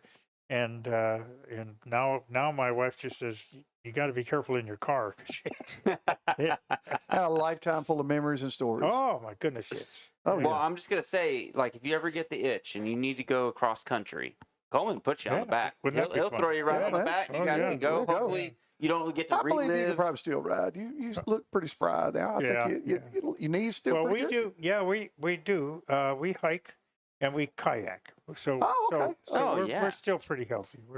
The next time you go kayaking, let me know because my son is obsessed with kayaking and I hate it. So I'll just throw him on the front with you. He's 6, he's little. Oh, we could take him. He's not gonna. We go to Altoona, Lake Altoona. We have 2 12-foot wilderness kayaks. They're really nice kayaks. You ever go up to Etowah River up there? Cartersville and hit that? Yeah, the first time we were on it, they have a way that down there at the Uharli. Uharli Outfitters. Right, and they will take you to where. Oh, we got a call coming in. Let's see what we got here. Hey, you're on with Campfire Moto Stories. Who we got? This is your mom. Oh, well, first off, turn the TV down in the background, Mom. I don't even think Coleman knows. So the reason how I met Jim, he lives in my parents' neighborhood, and my dad calls me up one day, and he's like, "You've got to get this guy on your show. He is incredible." There you go. So your mom wants to talk to you? I don't know. My mom has passed away, so I know it's not my mom. Mom, what do you want? Hey, what are you doing telling on your old man? What? His little tricks. Oh, jeez. This is my uncle. This is my mom's brother. Oh, okay. Yeah. Okay. So he's a troublemaker. Called to bust your balls, huh? Yeah. I got dirt on him too. No, he lost him a long time ago. Oh, damn. I like you. We need to talk off camera, man. Hey, is your sister still single? Hey. Yeah, you gotta fire back. He is? No, don't give me that. Well, what are you guys calling in the show? What are you calling about? We just sit here watching you and then tell a little story about, checking on the bike, your buddy sitting there when he was telling the guy was asking all the questions after he already sold the bike. And he said, "Yeah, I know where you're going with this. This is what my old man used to do because he was going to call the guy and buy the bike." Give me the phone. Give me the phone, honey. I'm calling his ass right now. Well, am I wrong? We're going to talk later. We're going to talk later. Oh, yeah. Because I want to know where all that extra money went. Oh, there you go. Well, here's a sweet little story that I know my dad pulled for one of the Chrome Z50s to get. And in fact, why don't you correct me on the story? It's been 15 years, so you're well past the the things, right? So he found in Atlanta airport an ad for a Chrome Z50. I think it was like $700. Calls the guy. He's like, I just sold it. He's like, well, let me get that guy's number. So he gets it, and he gives the guy another $100 to get it. And then he gives it to my mom for Christmas. Wow. Really? Hey, I got you this Chrome Z50 for Christmas. Now we have a matching set. I have one. You have one. Yeah, that was clever thinking on his part. Am I wrong? Hello? Did we lose you? No. I'm just trying to think of who's going to get me worse. Yeah, you're right. Okay, let's go. He got quiet all of a sudden. Yeah, I real know what quiet. his plan was. Yeah. Hey, babe, look what I got you. Yeah. I'm gonna take you out for a ride, dude. Make sure it's safe for you. Yeah, I can hear it now. Mm-hmm. Suzanne had a try on motorcycles, and we got her a Honda Rebel, 250. Yeah, those things. Everybody, that's a beginner bike. I know, Everybody ride and one of them. it was like a little chopper. It was like a little Harley, and she liked it a lot, but she really wasn't comfortable on the highways. Well, on the that's open, not enough CCs. Yeah, and so she said, I just think I'll ride on the back. And so I said, okay, you don't have to drive a motorcycle. Yeah. So she rode with me. We loved riding in the mountains, but she never really wanted another one. My wife wants me to get it something different. I have had my eye out here lately. Wife wants something more comfortable. She wants armrest and a cup holder. So I was like, there's only two bikes that's going to handle that. That's either the BMW 1600 or GLT or the Goldwing. When I was riding across the country, a Spider. Hell no! I still could throw a leg at two wheels only, man. Yeah. No 3 wheels. when I was going across the country, I didn't have a sound system. I mean, I had a Bell helmet on. Yeah. With no way of, there wasn't any radio. Wasn't too far from that one right there. Yeah. And it had the leather strap, the JT leather strap. And essentially what you did is you enjoyed the smell of the outside, the changes of temperature, enjoying be able to see the landscape so beautifully. I literally crossed the country 5 times without having any music playing or anything at all. I've done the same thing. I've done it on a Harley. I went to Sturgis in 19.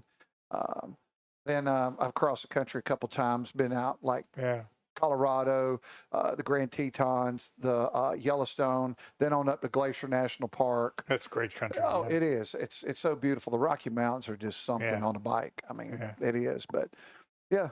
I tried that a few times too, but I ended up singing to myself, and then I decided I don't want to go there. No, I'm like you. I like the quietness. Right. I like to know what's going on. I want to know if somebody's blowing the horn or something going on. I want to hear stuff. Now, sometimes if it gets dark towards dusk, I'll turn the radio on low because I got that fancy helmet with all the intercom system in it and communication. Hooked up Bluetooth on the phone so I can dial my music up and everything. But I do like that quietness. Sometimes I think I wish I'd had that, but at the other hand, it was nice to experience the things I experienced. Now I know why you have rallies. I figured out why you have rallies. You have rallies to share suffering stories. Yes. because there were times when I was so cold and so wet and so miserable, and there's nobody to tell that to unless you go to a rally somewhere. Yep. Then you can tell everybody how much you suffered going across. Now they have these lame things called like podcasts where people can come on. Yeah. They share them then. So. Hey, hey guys, I'm gonna get off the phone so there's no echo, but enjoy talking to you guys. Yeah, you too, man. Thanks for the call. All right. Keep the rubber side down. Yeah, 2 wheels down, baby. I figured that was going on. Yeah. I should actually dig up my uncle. I've got a recording that I got him and my mom telling stories about, and I should play on them just for calling in and disturbing the show. Yeah, right. So I seen the last name. I was like, who this? This somebody to get you. Well, if anybody wants to see anything that I worked on, I did 4 episodes of Tales of the Gun on a History Channel. You can usually find those. Yeah. And I did a thing called The American Experience Wyatt Earp. Yes. And I actually shoot live ammo on this thing. It's the only time that I've ever done it. And we actually filmed it. Oh yeah. We actually filmed it in Mescal, Arizona, which is where the sets were that they filmed Tombstone on. Yeah. And this was a PBS special thing. And this was the director's idea. And he said, I want you to bring a gun, and I want you to bring a holster, and I want you to bring live ammunition. Okay. And he set up a bunch of bales of hay. Everybody, crew and everybody was behind me. Nobody was in front. Yep. Nobody was on the side. Everybody behind me. They had a high, absolutely amazing camera, slow motion camera. And they had a mirror set up on the bales of hay. big full length size mirror. And when the director said action, I drew my gun, cocked the hammer, pulled the trigger, blam, and the bullet slammed into the mirror and broke the mirror. The camera photographed the mirror. So when you watch the show on television, and you can find it. Yeah. You can find it and look at it. What you see is a gun go off that's pointed point of view, right at the camera. Point of view. Boom. The bullet exits the barrel. You can see it fly out of the barrel. Coming towards the mirror. Coming right towards you. And just before it hits the mirror, it cuts away. So you don't see it. I found it last time. Yeah. I'm trying to find it now. So it was the... It's American Experience. That's it. Wyatt Earp. American Experience Wyatt Earp.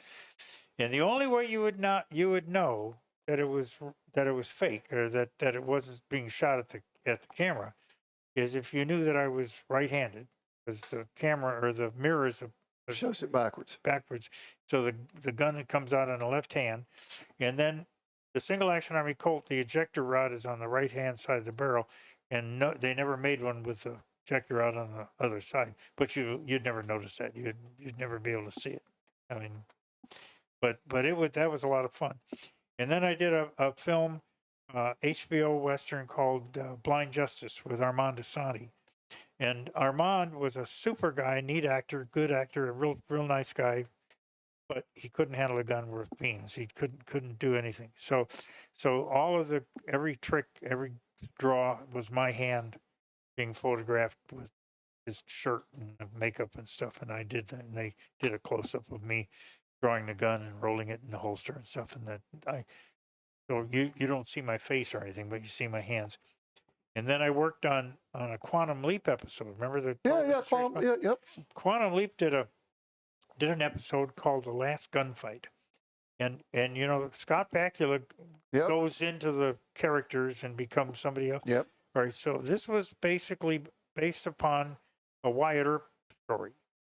Wyatt Earp died in 1929 at 80 years old. I got it. Yeah. And you got the American Experience? Or yeah. can you see? Did he show any of the bullet? Yeah, I'm just trying to move it to the other screen right now so I can get it. Yeah. Oh, shh. Uh-oh. Had it. I just accidentally hit X. Anyway, you can find it by Googling American Experience Wyatt Earp. Yeah, well, yeah, there it is right there. You can see the gun fired right there. All right, so I'm going to change the camera angle. Yeah. There it is. See the bullet come out? Isn't that cool? It comes straight out. There's a couple different scenes in the movie where the bullet is fired at the camera. Yeah, so that was basically trying to go back. Yeah, right there. Yeah. Just a little bit, though. Yeah.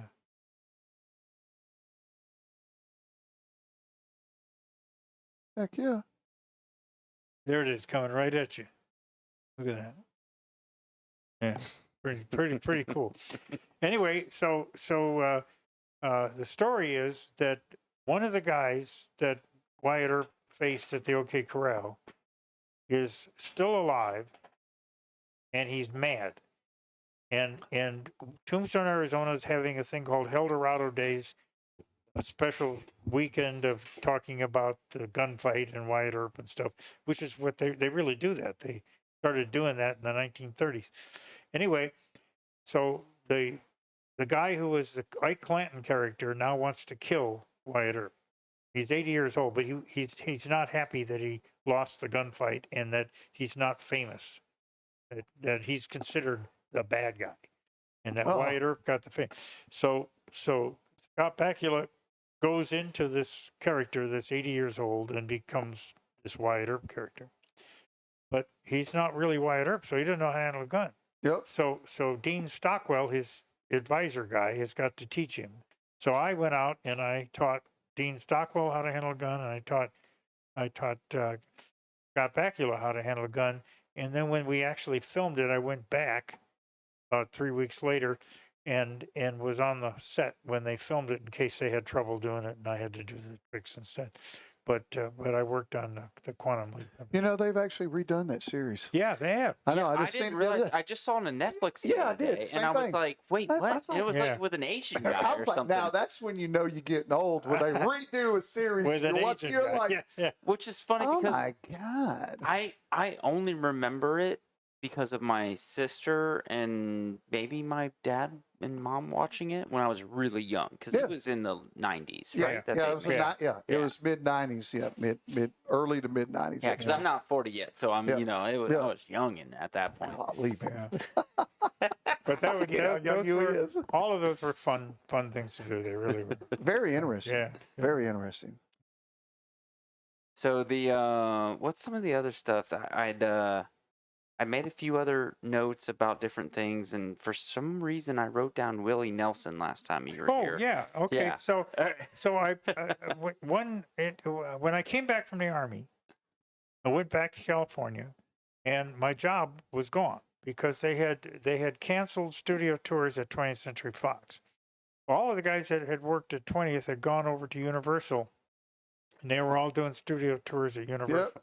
I've been there. And Yep. so the guy that I worked with, he said, "Why don't you come over and do a show, and maybe they'll hire you at Universal because the guy will come out and watch you."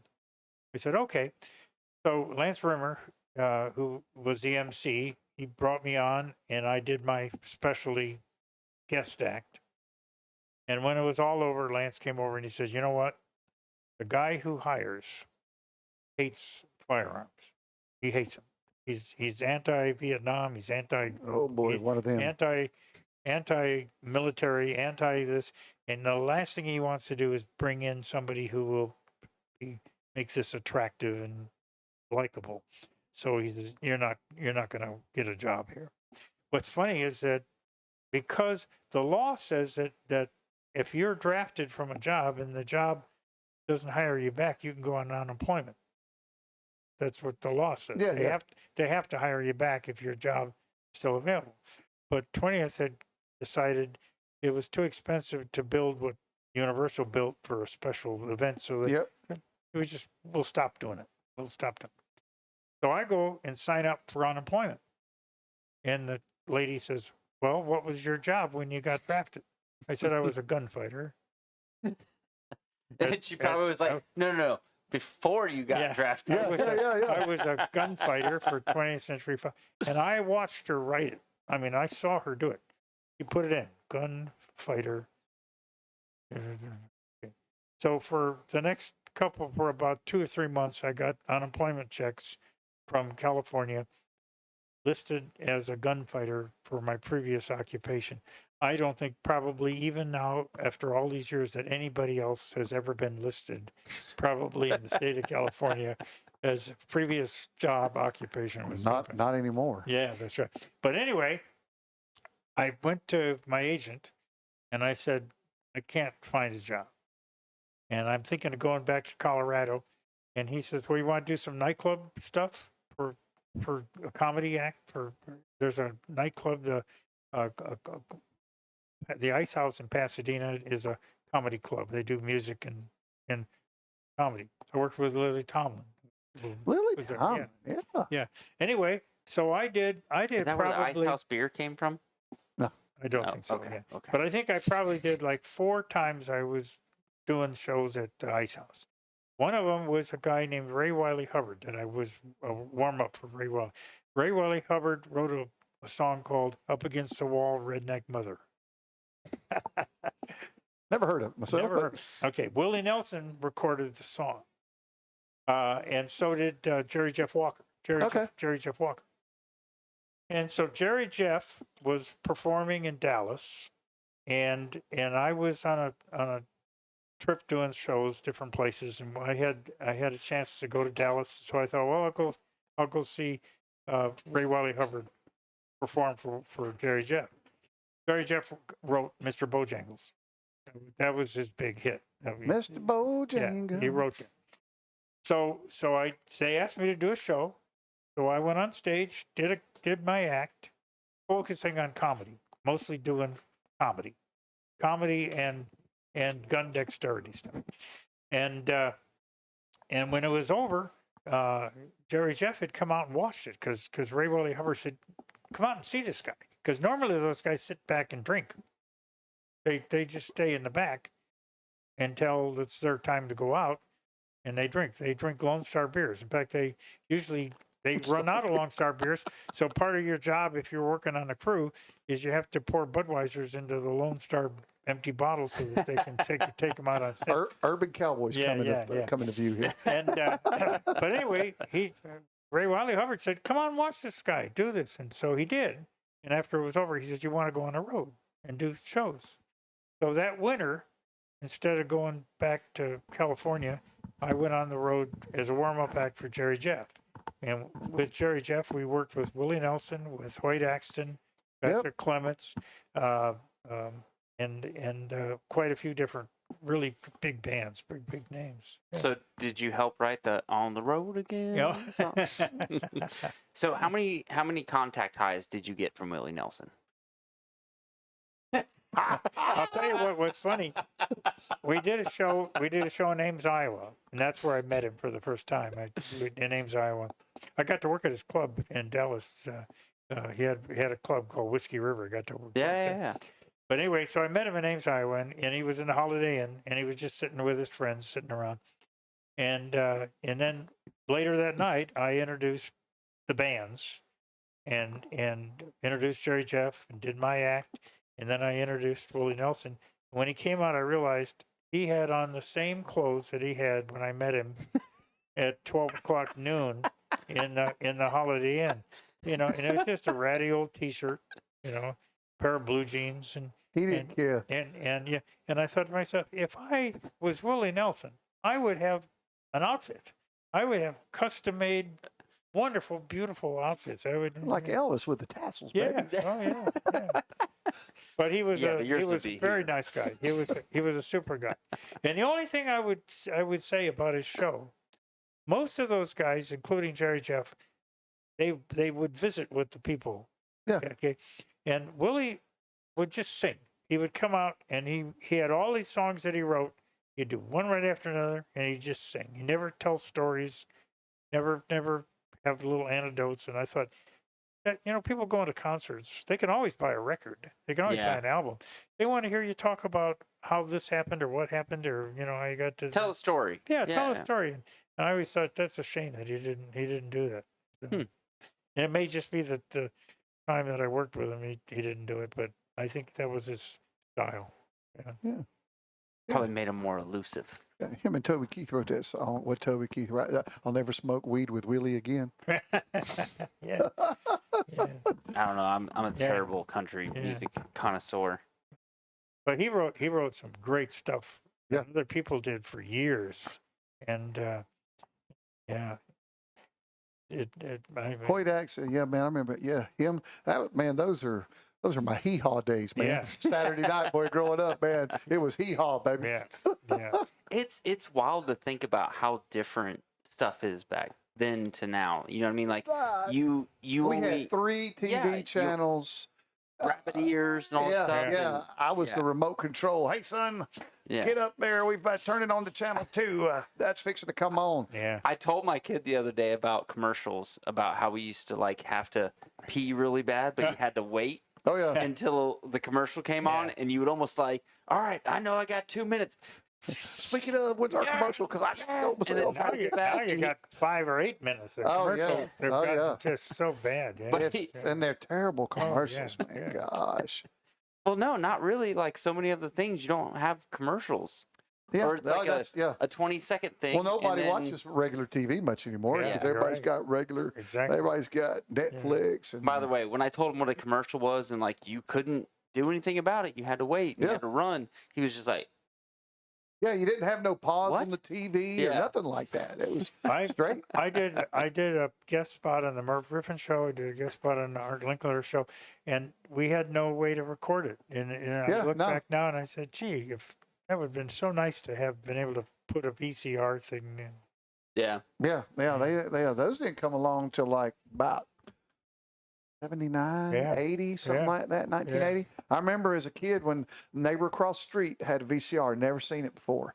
They were like, he goes, hey, yeah, you see this on the TV right here? Watch this. He goes, watch it. And, you know, you had to hit the record and play at the same time on that. Yeah. And then he played it back, and I was like, he was like the all the technical guru stuff, all the fancy computers. Yeah. That's the first time I've ever seen a video game besides an Atari.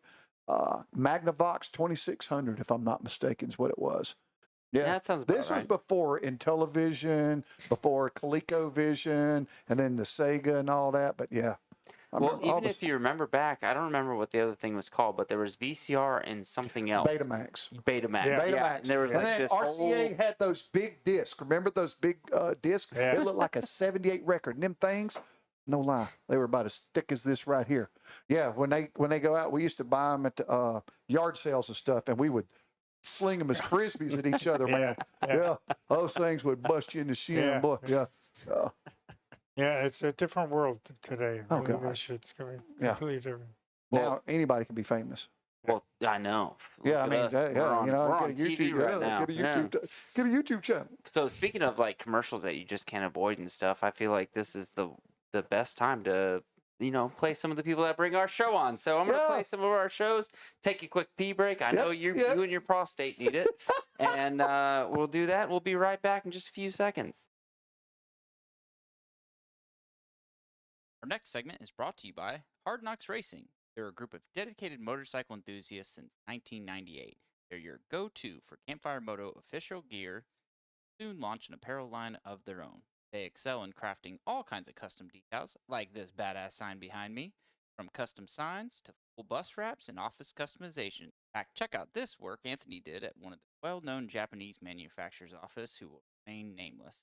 They also crafted awards for prestigious events such as the Perry Mountain 24-hour race, Mill Creek Spring Classic, Deka Hair Scramble Series, and many more for local racetracks in the Southeast. Check out hardknocksracing.com or give Anthony D'Amico a call at 404-717-480.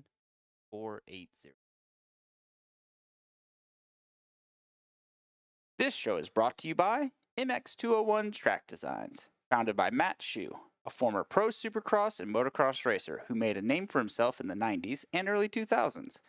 There is Shue, the local favorite from LJ, Georgia, is in third. He was so that he goes down in the corner. He's no longer in third place. MX201 Track Designs brings decades of hands-on expertise to the motocross world.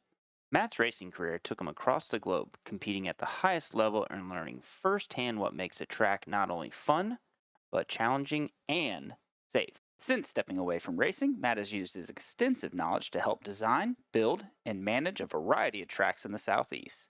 Locations like AmpMX, Highland Park Resort, and Synergy Cycle Park trust MX201 as he's earned a reputation for creating top-notch riding experiences.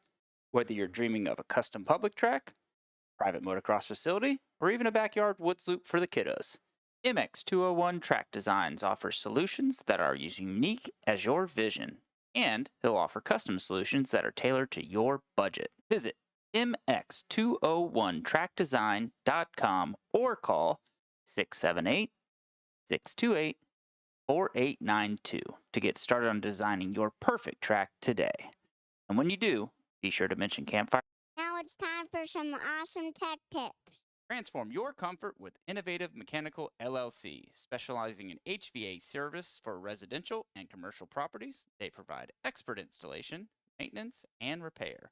Their certified technicians ensure top-notch service, whether it's air conditioning, heating systems, or indoor air quality solutions. Serving Georgia since 1999, they prioritize customer satisfaction, prompt, reliable service at competitive rates, routine maintenance to emergency repairs. Trust Innovative Mechanical LLC for all your HVAC needs.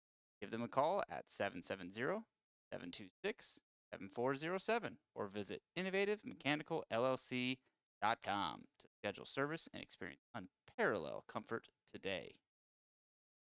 All right, we're back. Well, we're back, but these guys are all now buddies. They're sharing videos. They're doing all kinds. He had to put his glasses on. Yeah. Well, we're so excited that we now have these cameras and all this newfangled stuff. You know. So I do want to get into a few funny things that I know you're gonna get a good kick out of this. So some of this happened literally today, and then I'm gonna show a few stuff of Jim that he showed me earlier today. So, well, actually, I'm gonna back up a little bit. We had such a fiasco last time with it shutting down that like my segments about stolen bikes and bees videos and all this stuff just gone. Yeah, it Somebody got keyed totally in on your flat, bro. shits. What happened? And they were like, I don't like this guy. YouTube. So I have no idea. I went through some of the shows. I couldn't find if it was shown or not because I always try to spot like a stolen bike. So I don't think I ever showed this one just because I got so sidetracked. So anybody that knows the show at all, my bikes got stolen. I got insurance money because I was smart enough to insure my bikes, and I was able to create all this stuff. So with that, I always try to, if somebody had a bike get stolen, I'm like, hey, show me, give me details, let me know what happened, and we'll spotlight it. So this poor dude, Dan DeWalt, super easy to name to remember because of DeWalt drills. Yeah, so if anybody happens to see this thing anywhere and about, got taken from Decatur, Georgia, which means the poor dude went to sell the bike, didn't get no money. They want a test ride. Boom, rode off into the sunset. Yep. You should have known as soon as it was Decatur. Can you say that? Yeah. Well, I mean, you can, but look, I've sold bikes to every kind of person, but you know what? I'm careful about it. Yeah. You know, so just be smart about that kind of stuff. Have money in hand before you unload it. Even check it. And actually, put an air tag on that bad boy. There you go. Have somebody waiting down the road. Say, I got him. Yeah. And even then, like a lot of times when you're talking with those kind of guys, if you're like, hey, just so you know, I'm packing. I'm not unloading until I have the money, and I'm not unloading until I check the money that it's good. Yep. You never hear from them again. Yeah. Nope. So if you say those kind of things, they'll usually just leave it alone. They don't want to face it. Yeah. Yep. They're like, oh, this guy knows what's up. He's not an idiot. Well, he might be an idiot, but he knows. Yeah. All right. So this one gave me a pretty good laugh. So I sell things on Marketplace all the time. And did you tear another dude up on this? No. All right. So I want you to pay attention to some of that. You're going to get a good laugh out of this, Coleman. All right. So I'm selling a few parts, some 2014 YZ250 parts, right? YZ250. Uh-huh. I've been talking to this guy for about 10 minutes about the parts that he wants. Yeah. Yeah. He's like, I want the pipe and the silencer. I want this and that. And then it's going on a 05 YZ125. And I said, because he was also telling me about his front brake problems. I'm like, hey, dude, look, you buy these things for me. I'll fix the front brake issue. And then he hits me with, it's for a 125. And I'm just like, wait, what? So I literally said, wait, you're wanting the pipe for a YZ125? Not even shape, same. Not even the same. Yeah, that just gave me a good little chuckle. And then my buddy Corey Burkett, he hooked me up with he was like, hey, I got this kid. He's got some problems with his bikes. He said, if they bump start it, it'll run. But they don't think that it's anything with the shims. The valve clearance is probably good. Compression is probably good. Just hear me out. There's a problem with the starter. That's why it won't start, and that's why it'll bump start.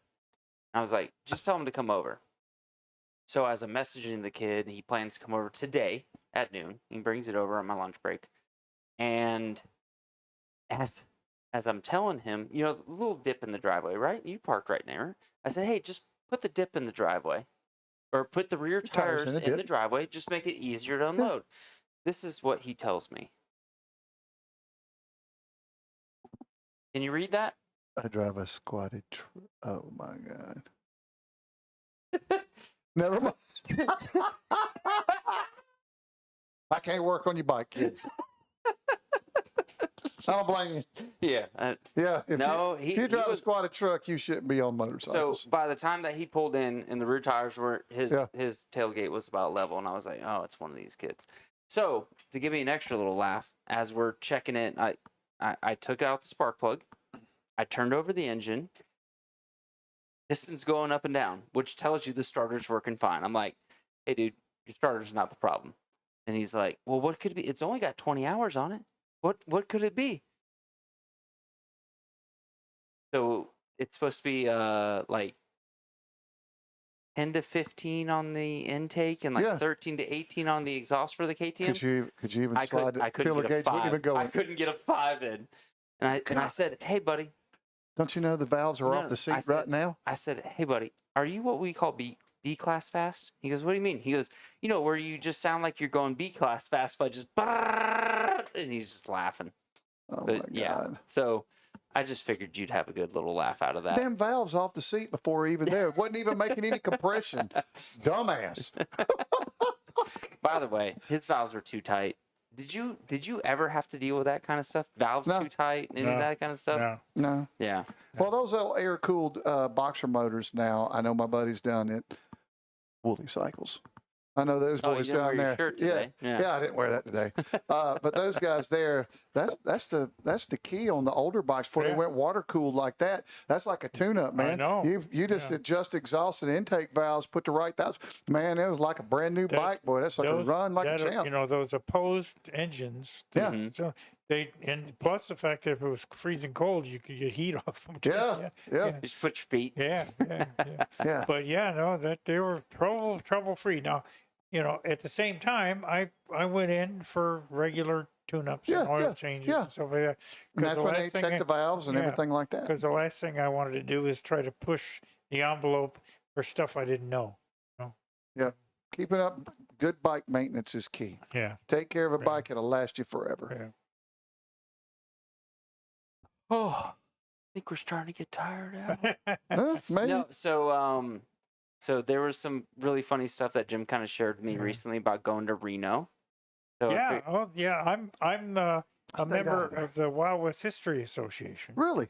And we have about 600 members, and we publish a quarterly magazine 4 times a year that is written by the top scholars of Western history. They write about gunfighters, outlaw, lawmen, Western, characters. I missed my chance to go to Reno, man. A couple years ago, we was out there. We went out to the West Coast, and everybody out there told us to stay away from Reno. Don't go to Reno. That's a bad place. I mean, I liked it, and Nevada is interesting town or interesting country. We stayed in Virginia City, the old Western town. Exactly. We stayed there. Somebody said, really, if you're out here and you're from the East Coast, because they'd look at us, we'd be at the gas station, fill up, and they like, did you boys ride them bikes from Georgia? I'm like, no, we just shipped them out here. I was like, yes, we rode them out here. Like they do with Sturgis. I always had the patch that says I rode mine here. I didn't trailer my shit. Yeah, right. No, isn't Virginia City wonderful? It really looks like it did 100 years ago. Yeah. That mine, the Comstock Lode mine, produced $300 million worth of silver and gold. It was the richest silver and gold mine in the United States. And of course, you probably went to the Bucket of Blood Saloon. Yes, we did. Right downstairs. Yes, we did. Yeah. Down there, man, I'm telling you, that was one of the most interesting towns. Me, Mike, and Bill got there. I think we had just checked into the room that we was going to stay in. Yeah. And I was sitting on the bed, and there was like the windows right here, and one of them old-fashioned shades, and you pull it up like that. Yeah. I did like this and let it up, and I looked. No, seriously, from here to that window, there was a set of wild horses, a pack of them out there. Wow. Of wild horses, and I was like, dudes, hey guys, there's wild horses out here on the side. They're like, what? So we walked outside, and those suckers came out, and they went down the road, came across, hopped in the middle of the road, and they were just click, click, click, click, click, all of them, just right down the double yellow line, right through the middle of Virginia City. Wild horses. I even got a video. It's a great town. That's where Mark Twain started. Really? Yeah, Mark Twain. His name was Samuel Clemens. Yep. And his brother, the Civil War was just getting started, And his brother had been given the job of assistant secretary to the governor of Nevada Territory at Carson City, Nevada, just down the road. Yep, from yep, Reno. yep. Went through there. And so his brother said, "Why don't you come with me and we'll go together?" So they took stagecoach ride, and Mark Twain wrote that up in a book called Roughing It, and that's on the way to the stagecoach ride from Missouri to Nevada. And then he got a job working for the Territorial Enterprise newspaper, and he wrote under his real name, Samuel Clements, news. But he wanted to do some comedy writing, some stuff that would be just writing for fun. And so he needed a pseudonym, he needed a name. And he had studied to be a riverboat captain, because that's what he thought. He was from Hannibal, Missouri. Yep. River, Missouri River. He thought he was gonna be, the Mississippi River. He thought he was gonna be a riverboat captain on the Mississippi, and he actually trained for that. Well, when the riverboats are going down the river, they've got to check the depth of the water, because if the water gets less than 2 fathoms, you'll run aground. Yep. So there's a guy checking it. Yep. And he'll say 5 fathoms. Okay. 3 fathoms. 2 fathoms. Mark Twain. Mark 2. Mark, I've just measured 2 fathoms, which is like 12 feet. Yep. Safe water. So the term Mark Twain literally means safe water. You won't run aground. Really? Yeah. Isn't that neat? No. Yeah. I never knew that. Yeah. Yeah, and that's where he started his career. So when our group went to Reno this year, once a year, every July, we have a 3-day convention, and we have lectures and talks about the Old West, the history of the West, and we focus on stuff that happened in the area that we go to. We've been to Cheyenne, Wyoming, and we've been to Buffalo, Wyoming, and we've been to Texas a number of times. Wyoming's a beautiful state right across. Went to San Antonio, Texas, where the Alamo is there. Been there. Yep. And that's where Teddy Roosevelt put his Rough Riders together. They went to Cuba. Anyway, so because of the connection with Mark Twain, I put on a white suit and did a 1-hour program on Mark Twain for our group. Really? Yeah. I do a whole routine on Mark Twain. Yeah, so I've got some of the pictures. So what you're talking about, are you talking about the old time of Mark Twain? Which for some reason I was having issues getting that picture, so I'm saving it right now. Well, one of the pictures I have on my phone is when I did Mark Twain for a group in Hannibal, Missouri, on the riverboat called Mark Twain. Probably the most fun show it's probably the most fun show I ever did. So when I grabbed your phone earlier, that was me emailing it to myself. For whatever reason, it didn't come through. So that's what it looked like years ago when I did the one on the riverboat. That was really fun. So this is the funny thing about that picture right there. What happened with your hair? It wasn't white at that time. When I was in college, I used to just spray my hair gray to do the Mark Twain stuff. And of course, it was a terrible decision because now I can't get it out. I did the same thing. Oh, that's what happened to my beard too. Right here's coming in kind of white. You ain't seen nothing yet, Junior. Nothing downstairs yet. No. So I got that going for me. I got the chest. But and then the next picture you probably have of the Mark Twain is when we were at the convention. Yeah. So what year was this one though? That one was probably in the 70s. All right. So you told me that they let you keep that costume. They let me keep the suit that I borrowed from the costume department at the University of Colorado, but over the years I got too fat for that suit, and so I've had suits made since then. All right, so this isn't that one. So this is not the same suit. That's a different suit. That's what I was gonna say. That would be pretty cool if that was the same suit from suit. No, back then. that's the same suit. Yeah. I don't know. I think you're pretty close. You gotta be not too far off from then, right? I mean, let's see what we got here. We got that one. What do you think, Coleman? How far off is he? Yeah. Not far. All right. Yeah. Mark Twain Mark Twain always Actually, said, you look a little bit thicker on this one, Yeah, I was right? about to say them buttons look Yeah. like they kind of stretched a little bit on that vest. Yeah, on that one compared to the other one, I don't know. I think you're looking a little thinner on this one. Yeah, man. Mark Twain always says, he says, people always ask me why I wear this white suit. You know, I've traveled all over the world. I've met princes and kings. One thing has become very clear. Clothes make the man. Naked people have little or no influence in society. That's, yeah. So you didn't get to see this picture earlier. So what? There's my R69 in Germany. The outfit came from the Harrow Leather Company in Stuttgart. I learned about them, and I went to Stuttgart and got measured for that For a set of leathers. custom-made leathers. Wonderful set of leathers, just farm. So I'm riding that motorcycle on the freeway or on the Autobahn, and they have places where you can stop and get a sandwich or, you know, soda pop from vending machines and stuff.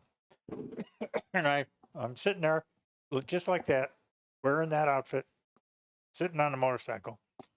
Sports car comes pulling in, open top sports car. The guy says, "Guten Tag." I says, "Guten Tag." He says, "Wie geht's?" I says, "That's good." Yeah. I had to learn to talk about the motorcycle because wherever I went, people would ask about the motorcycle because they're Germans. They love BMW. So I have to say, das ist my BMW Motorrad. It's Max Schnell. So this guy's asking me questions. He wants to know where something is. He says, where is der Hauptbahnhof or something? And I said, nix verstehen. I said, ich sprechen Sie kleine Deutsch. Nix verstehen. He says, parlez-vous français? Oh. Well, I had a year of college. So he done put the French on you. So he says, parlez-vous français? I said, oui, je parle un petit français. He says, well, où est le whatever he wanted. Yeah. I said, je ne comprends pas. Je parle un petit français. Yeah. He says, hell, well, I don't know. I said, English. I said, let's use English.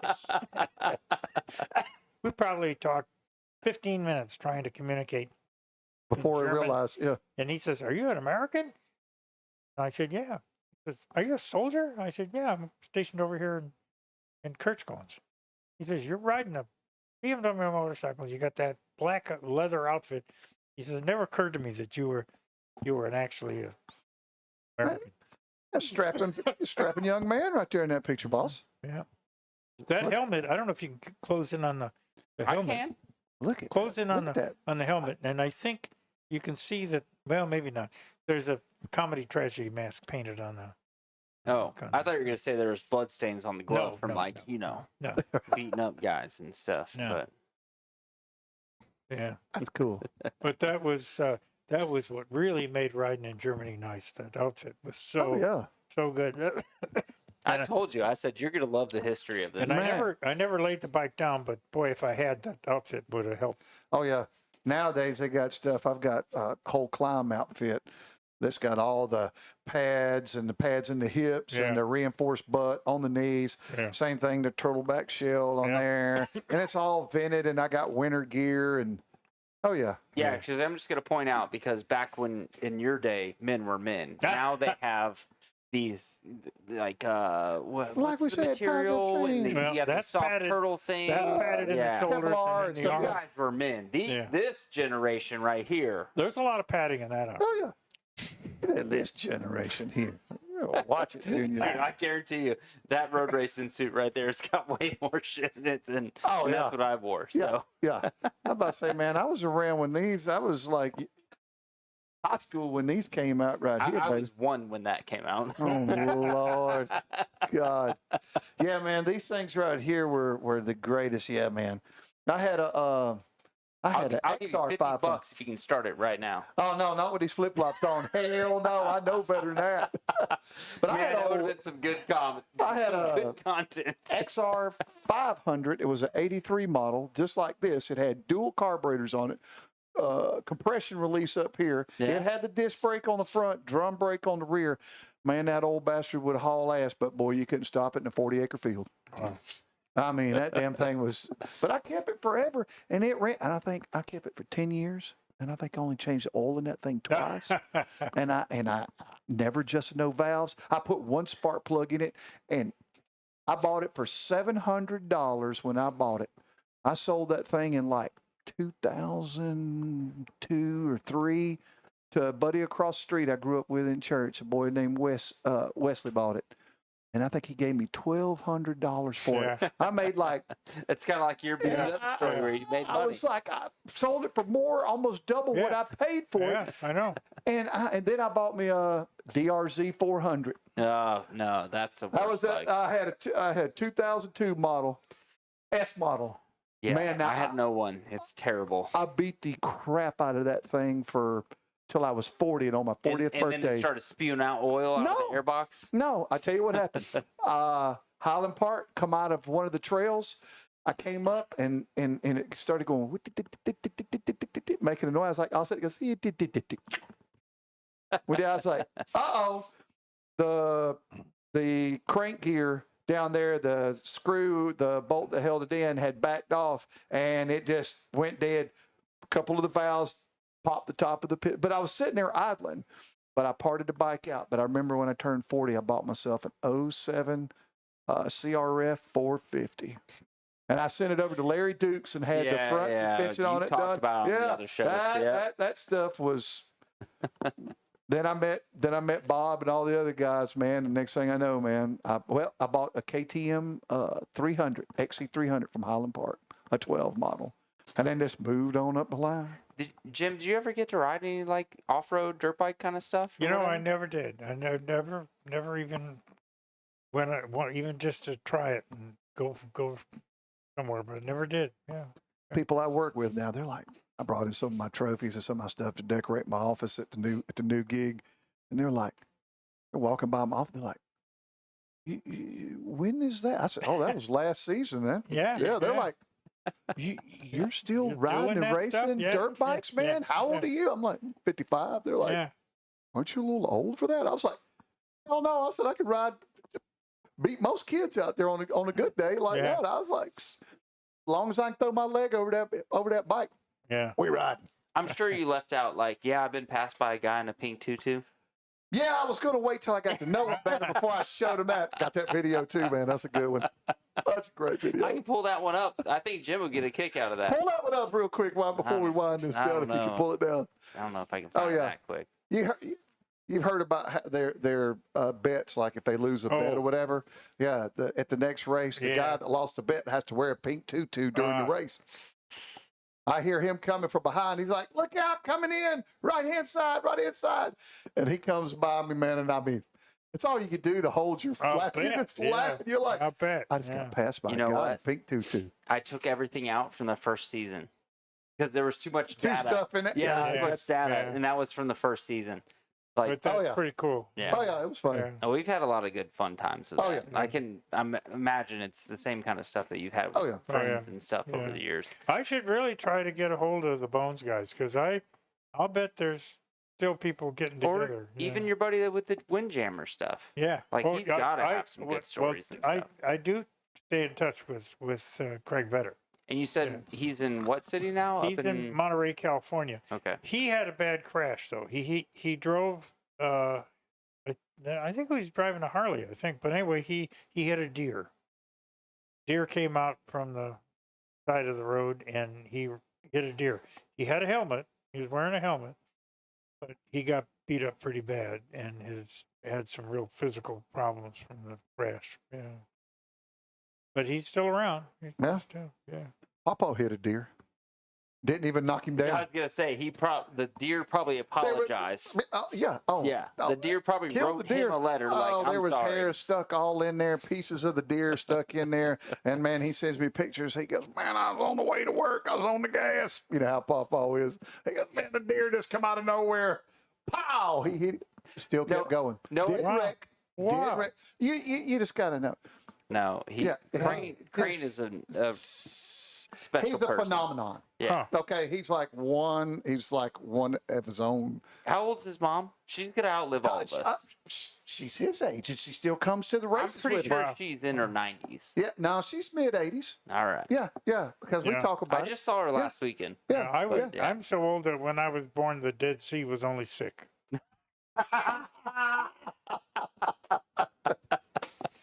That's pretty good. That's good. Yeah. That's Yeah. good.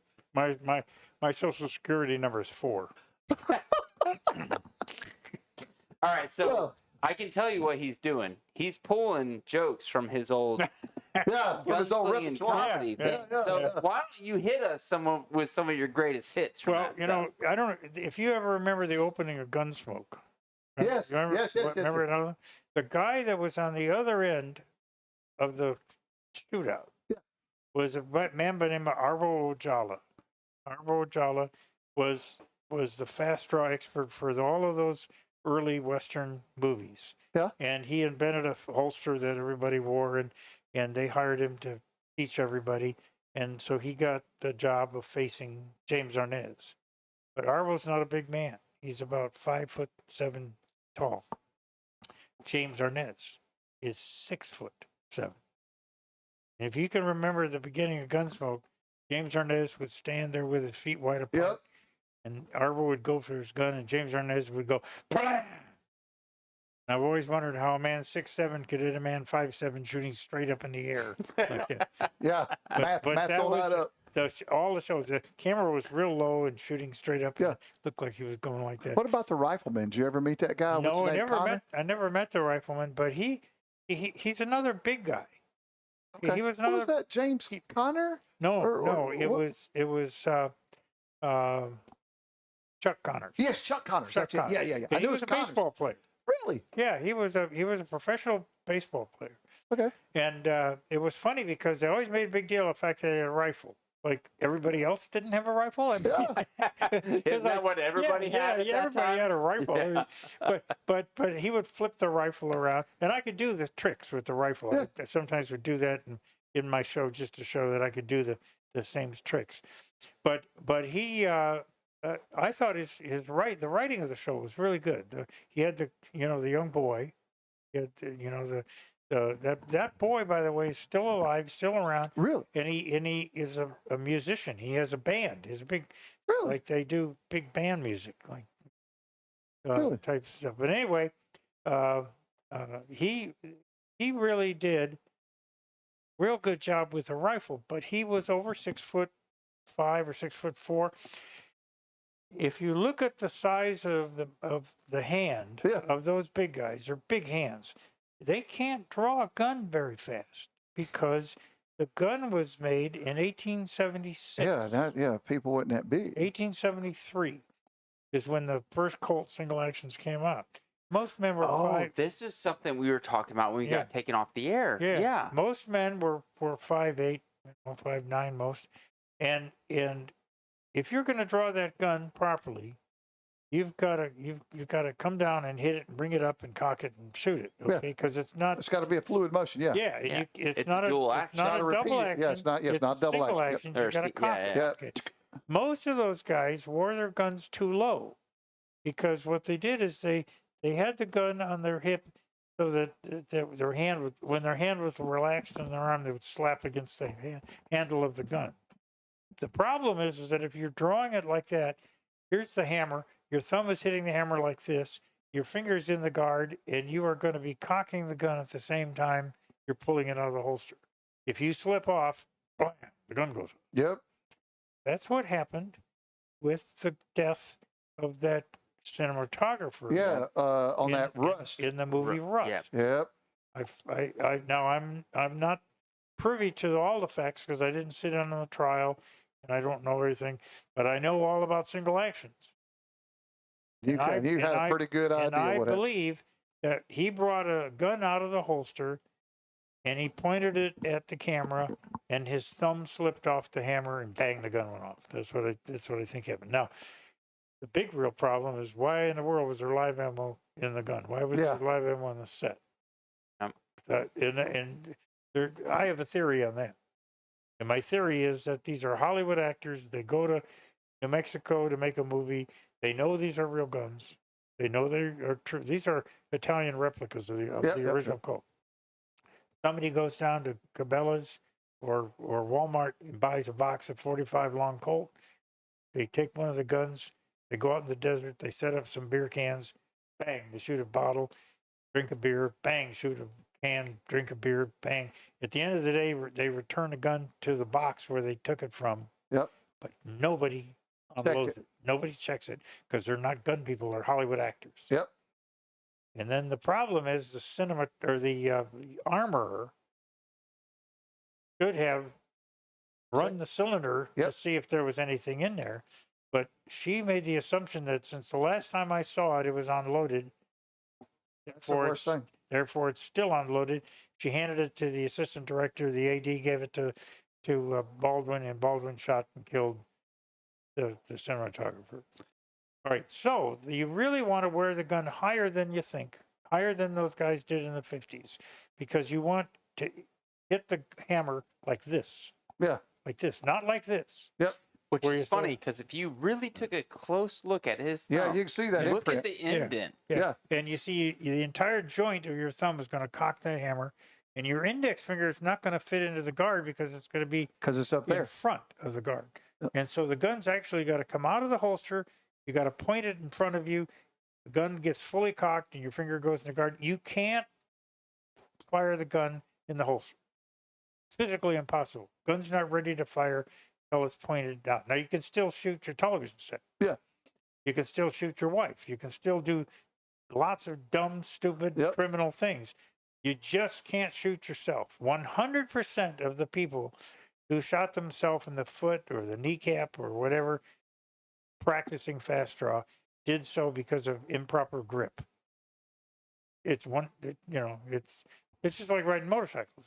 There's some things, if you do it, you say that you did that because you ignored all of the rules.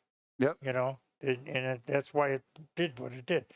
And so big guys like John Wayne, James Arnaz, Chuck Connors are the slowest gun handlers in Hollywood. Script says they're going to win, you're going to win. Oh, yeah. But the smaller guys are the fastest guys. And do you know who guy who played on the show where the became the green guy, the Bonanza? No, the monster guy, the big Hulk. Hulk. What was Lou Ferrigno. Yeah, that's the guy who was the Hulk. But who was the actor? Oh, Bill Bixby. Bill Bixby. Yeah. All right.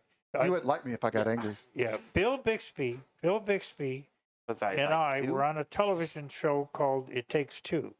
And I was hired to teach him how to handle a gun. And then the panel of experts, of movie stars, were supposed to guess how fast he could draw. And I had a clock where I demonstrated how fast I could draw. And I pushed a button, let it go, and drew and fired. And the sound of the blank turned off the clock in 20 hundredths of a second, fifth of a second. So then we went and we worked on it. And then the next day he came back and they had to guess. That was the part of the thing. Mm-hmm. And I was very impressed with it. I told him, I said, if you decided to take this up as a hobby, as a sport, you could win. You could win contests because you have a natural ability. Your hand fits the gun. You're drawing the gun correctly. You're absolutely doing it great. You could win. And he says, I was a magician. He said, I grew up doing magic. So he had really good finger control. Yeah, like his dexterity was dexterity, just, yeah. And that's why it was so good. And but of all the Hollywood guys that I ever met, he was the fastest of the guys I worked with that I ever had anything to do. That was a fun show to watch growing up as a kid. Yeah. So it's pretty funny because you could talk to somebody who will tell you they ride dirt bikes. And then you're like, you look at their hands and you're like, you don't ride dirt bikes. This man, when's the last time that you really done quick draw and all kinds of stuff, right? I still play with it from time to time. I take it out and put it, and I play with it, yeah. I want you to put your thumbs to that camera right there because he and I saw it. I seen it. Yeah. So I started looking. No, put just hold your thumbs up to that camera right there. Let's see if we can get. Oh, this camera right there. Yeah, that one. You can see I it. hope they can see it because You can see the indentions. the indent, like seriously, Like calluses on a guy. Yeah. but it's like a Natural cup where that hammer, the hand. end of that hammer. I did not right there. notice that last time, and that's probably the coolest thing about you. But because, that's that's the thing is you gotta be built the right way. You know? yeah. But honestly, it's practice, right? Oh, Yes. Oh yeah. Yeah. Well, what was so fortunate for me is that I was 16 years old. My dad bought me a gun for Christmas. I went down and joined a club, a fast draw club in our area, and when I joined the club, the president of the club was George Virginis, and George Virginis was a performer with guns, and he also had written books about fast draw and sport fast draw. It would be like if you had never touched a golf club in your life, so you hadn't developed any bad habits, and you, as a teenager, you want to learn how to play golf, and so you get Arnold Palmer, Jack Nicklaus, or Tiger Woods, who says, "Here, let me show you how to stand. Let me show you how to hold the club. Let me show you how to swing." You start off not having any bad habits. You don't ever Develop them. because the guy teaches you correctly from the beginning, and that's what happened to me. And that's one of the reasons why 4 or 5 years later I was shooting national level type championship. Awesome. Hell of a story, man. Hell of a story. Oh, Life yeah. story. Yeah. Well, I mean, Jim, Should we wrap it up? we'll wrap it up, man. Yeah. It's been impressive. All I right. knew you were gonna love this. Oh, to yeah, sit man. in and hear this kind of stuff, and it's been cool to hear those kind Yeah. of things. So, I thank you for redoing this after we were taken down. Like, man, Yeah. I'm Well, glad I have to be fortunately, part of it. Be here. Fortunately, I think we got this one done without them being upset. Yeah. yeah. Yeah. Well, and like I said, I had backups. So Yeah. if they shut it down, Yeah. I made sure Yeah. to record all this Yeah. so I could repost it. Yeah. So, Yeah. but as usual, I usually get a show of rapping or getting my kid to tell me a funny story, and I'll end that with a show. And I didn't realize this because I was so distraught for what happened. Yeah. I got a story from my kid and never played it. So I didn't need to get one from him. There you go. So I'm just going to play this one All right, from let's- your original show. Yeah, let's do it. So we're going to end the show. We'll wrap it up. And as usual, thank you for the sponsors, MX201 Track Designs and HKR Hard Knocks Racing and Innovative Mechanical LLC. Had one too many beers. Okay. It's your fault. Okay. What? Yeah, it's your You fault. only had 2, dummy. I know, but I had to That's keep one up too with many. you. Yeah, that's what I said. Look, I don't have a kid tonight. I don't have a wife tonight. This. Oh, I'm just living Lord. it up. Yeah, wife's in Kentucky. Good stuff. Oh, well, hell, let's go All right, down the so street. try to get the guests next week or the next few weeks. Actually, that's one of the funny things.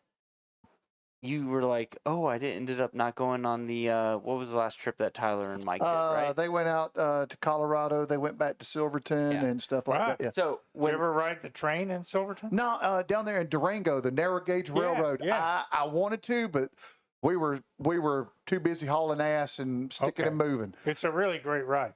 The only thing is that you want to ride the train to Silverton Yep. and take the bus back to Durango Okay. because it's like a 4-hour ride. You're going to go back in the same tracks and everything, see the same things.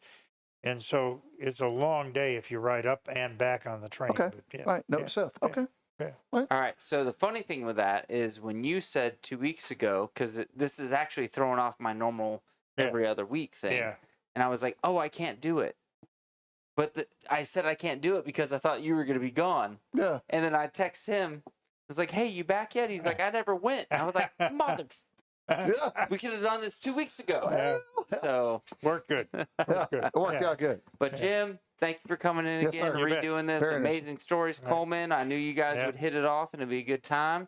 So we're gonna wrap this up with one of my kids' really good funny stories. Actually, might be one of the.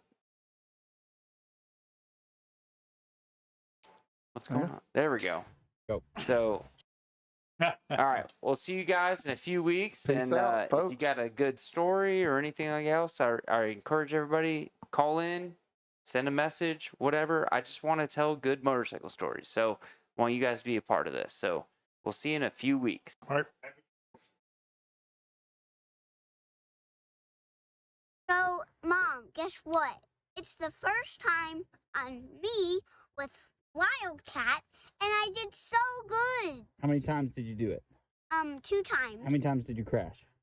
Only 2. That's right. And the first time was because what? Because my brakes, I did my brakes, but they got a bunch of Mud in them. mud and dirt and stuff in it. And what happened with the second crash? I forget. You went through a mud puddle? Yeah, I went through a mud puddle. And then what happened with the front end? It's like... It tilted over. Yep. And then what'd you say? Do you remember? I think you were like, I'm good. That didn't hurt. I used my elbow to help me crash. Oh, yeah. Anything else to say? Yep, one more thing. What's that? Bye. I think I'm going to use this for my show.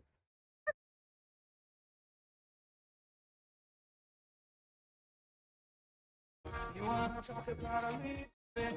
I have shot it in the darkness. With cops and rolling dice. We get no fucks now, who think twice, yeah. And in this multi-slower, felt like it was trying to change us. Found out to what we knew. Try, but it never break us. It tried, but it never break us.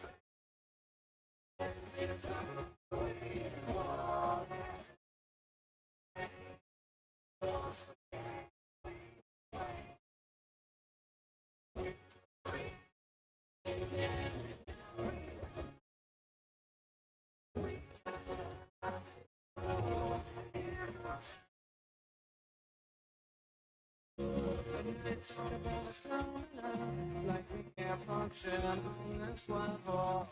You laugh at who we are. You're the joke that's taken too far. It's gonna crashing over. We all have to take a step. It's just keep getting closer. And here's the thing.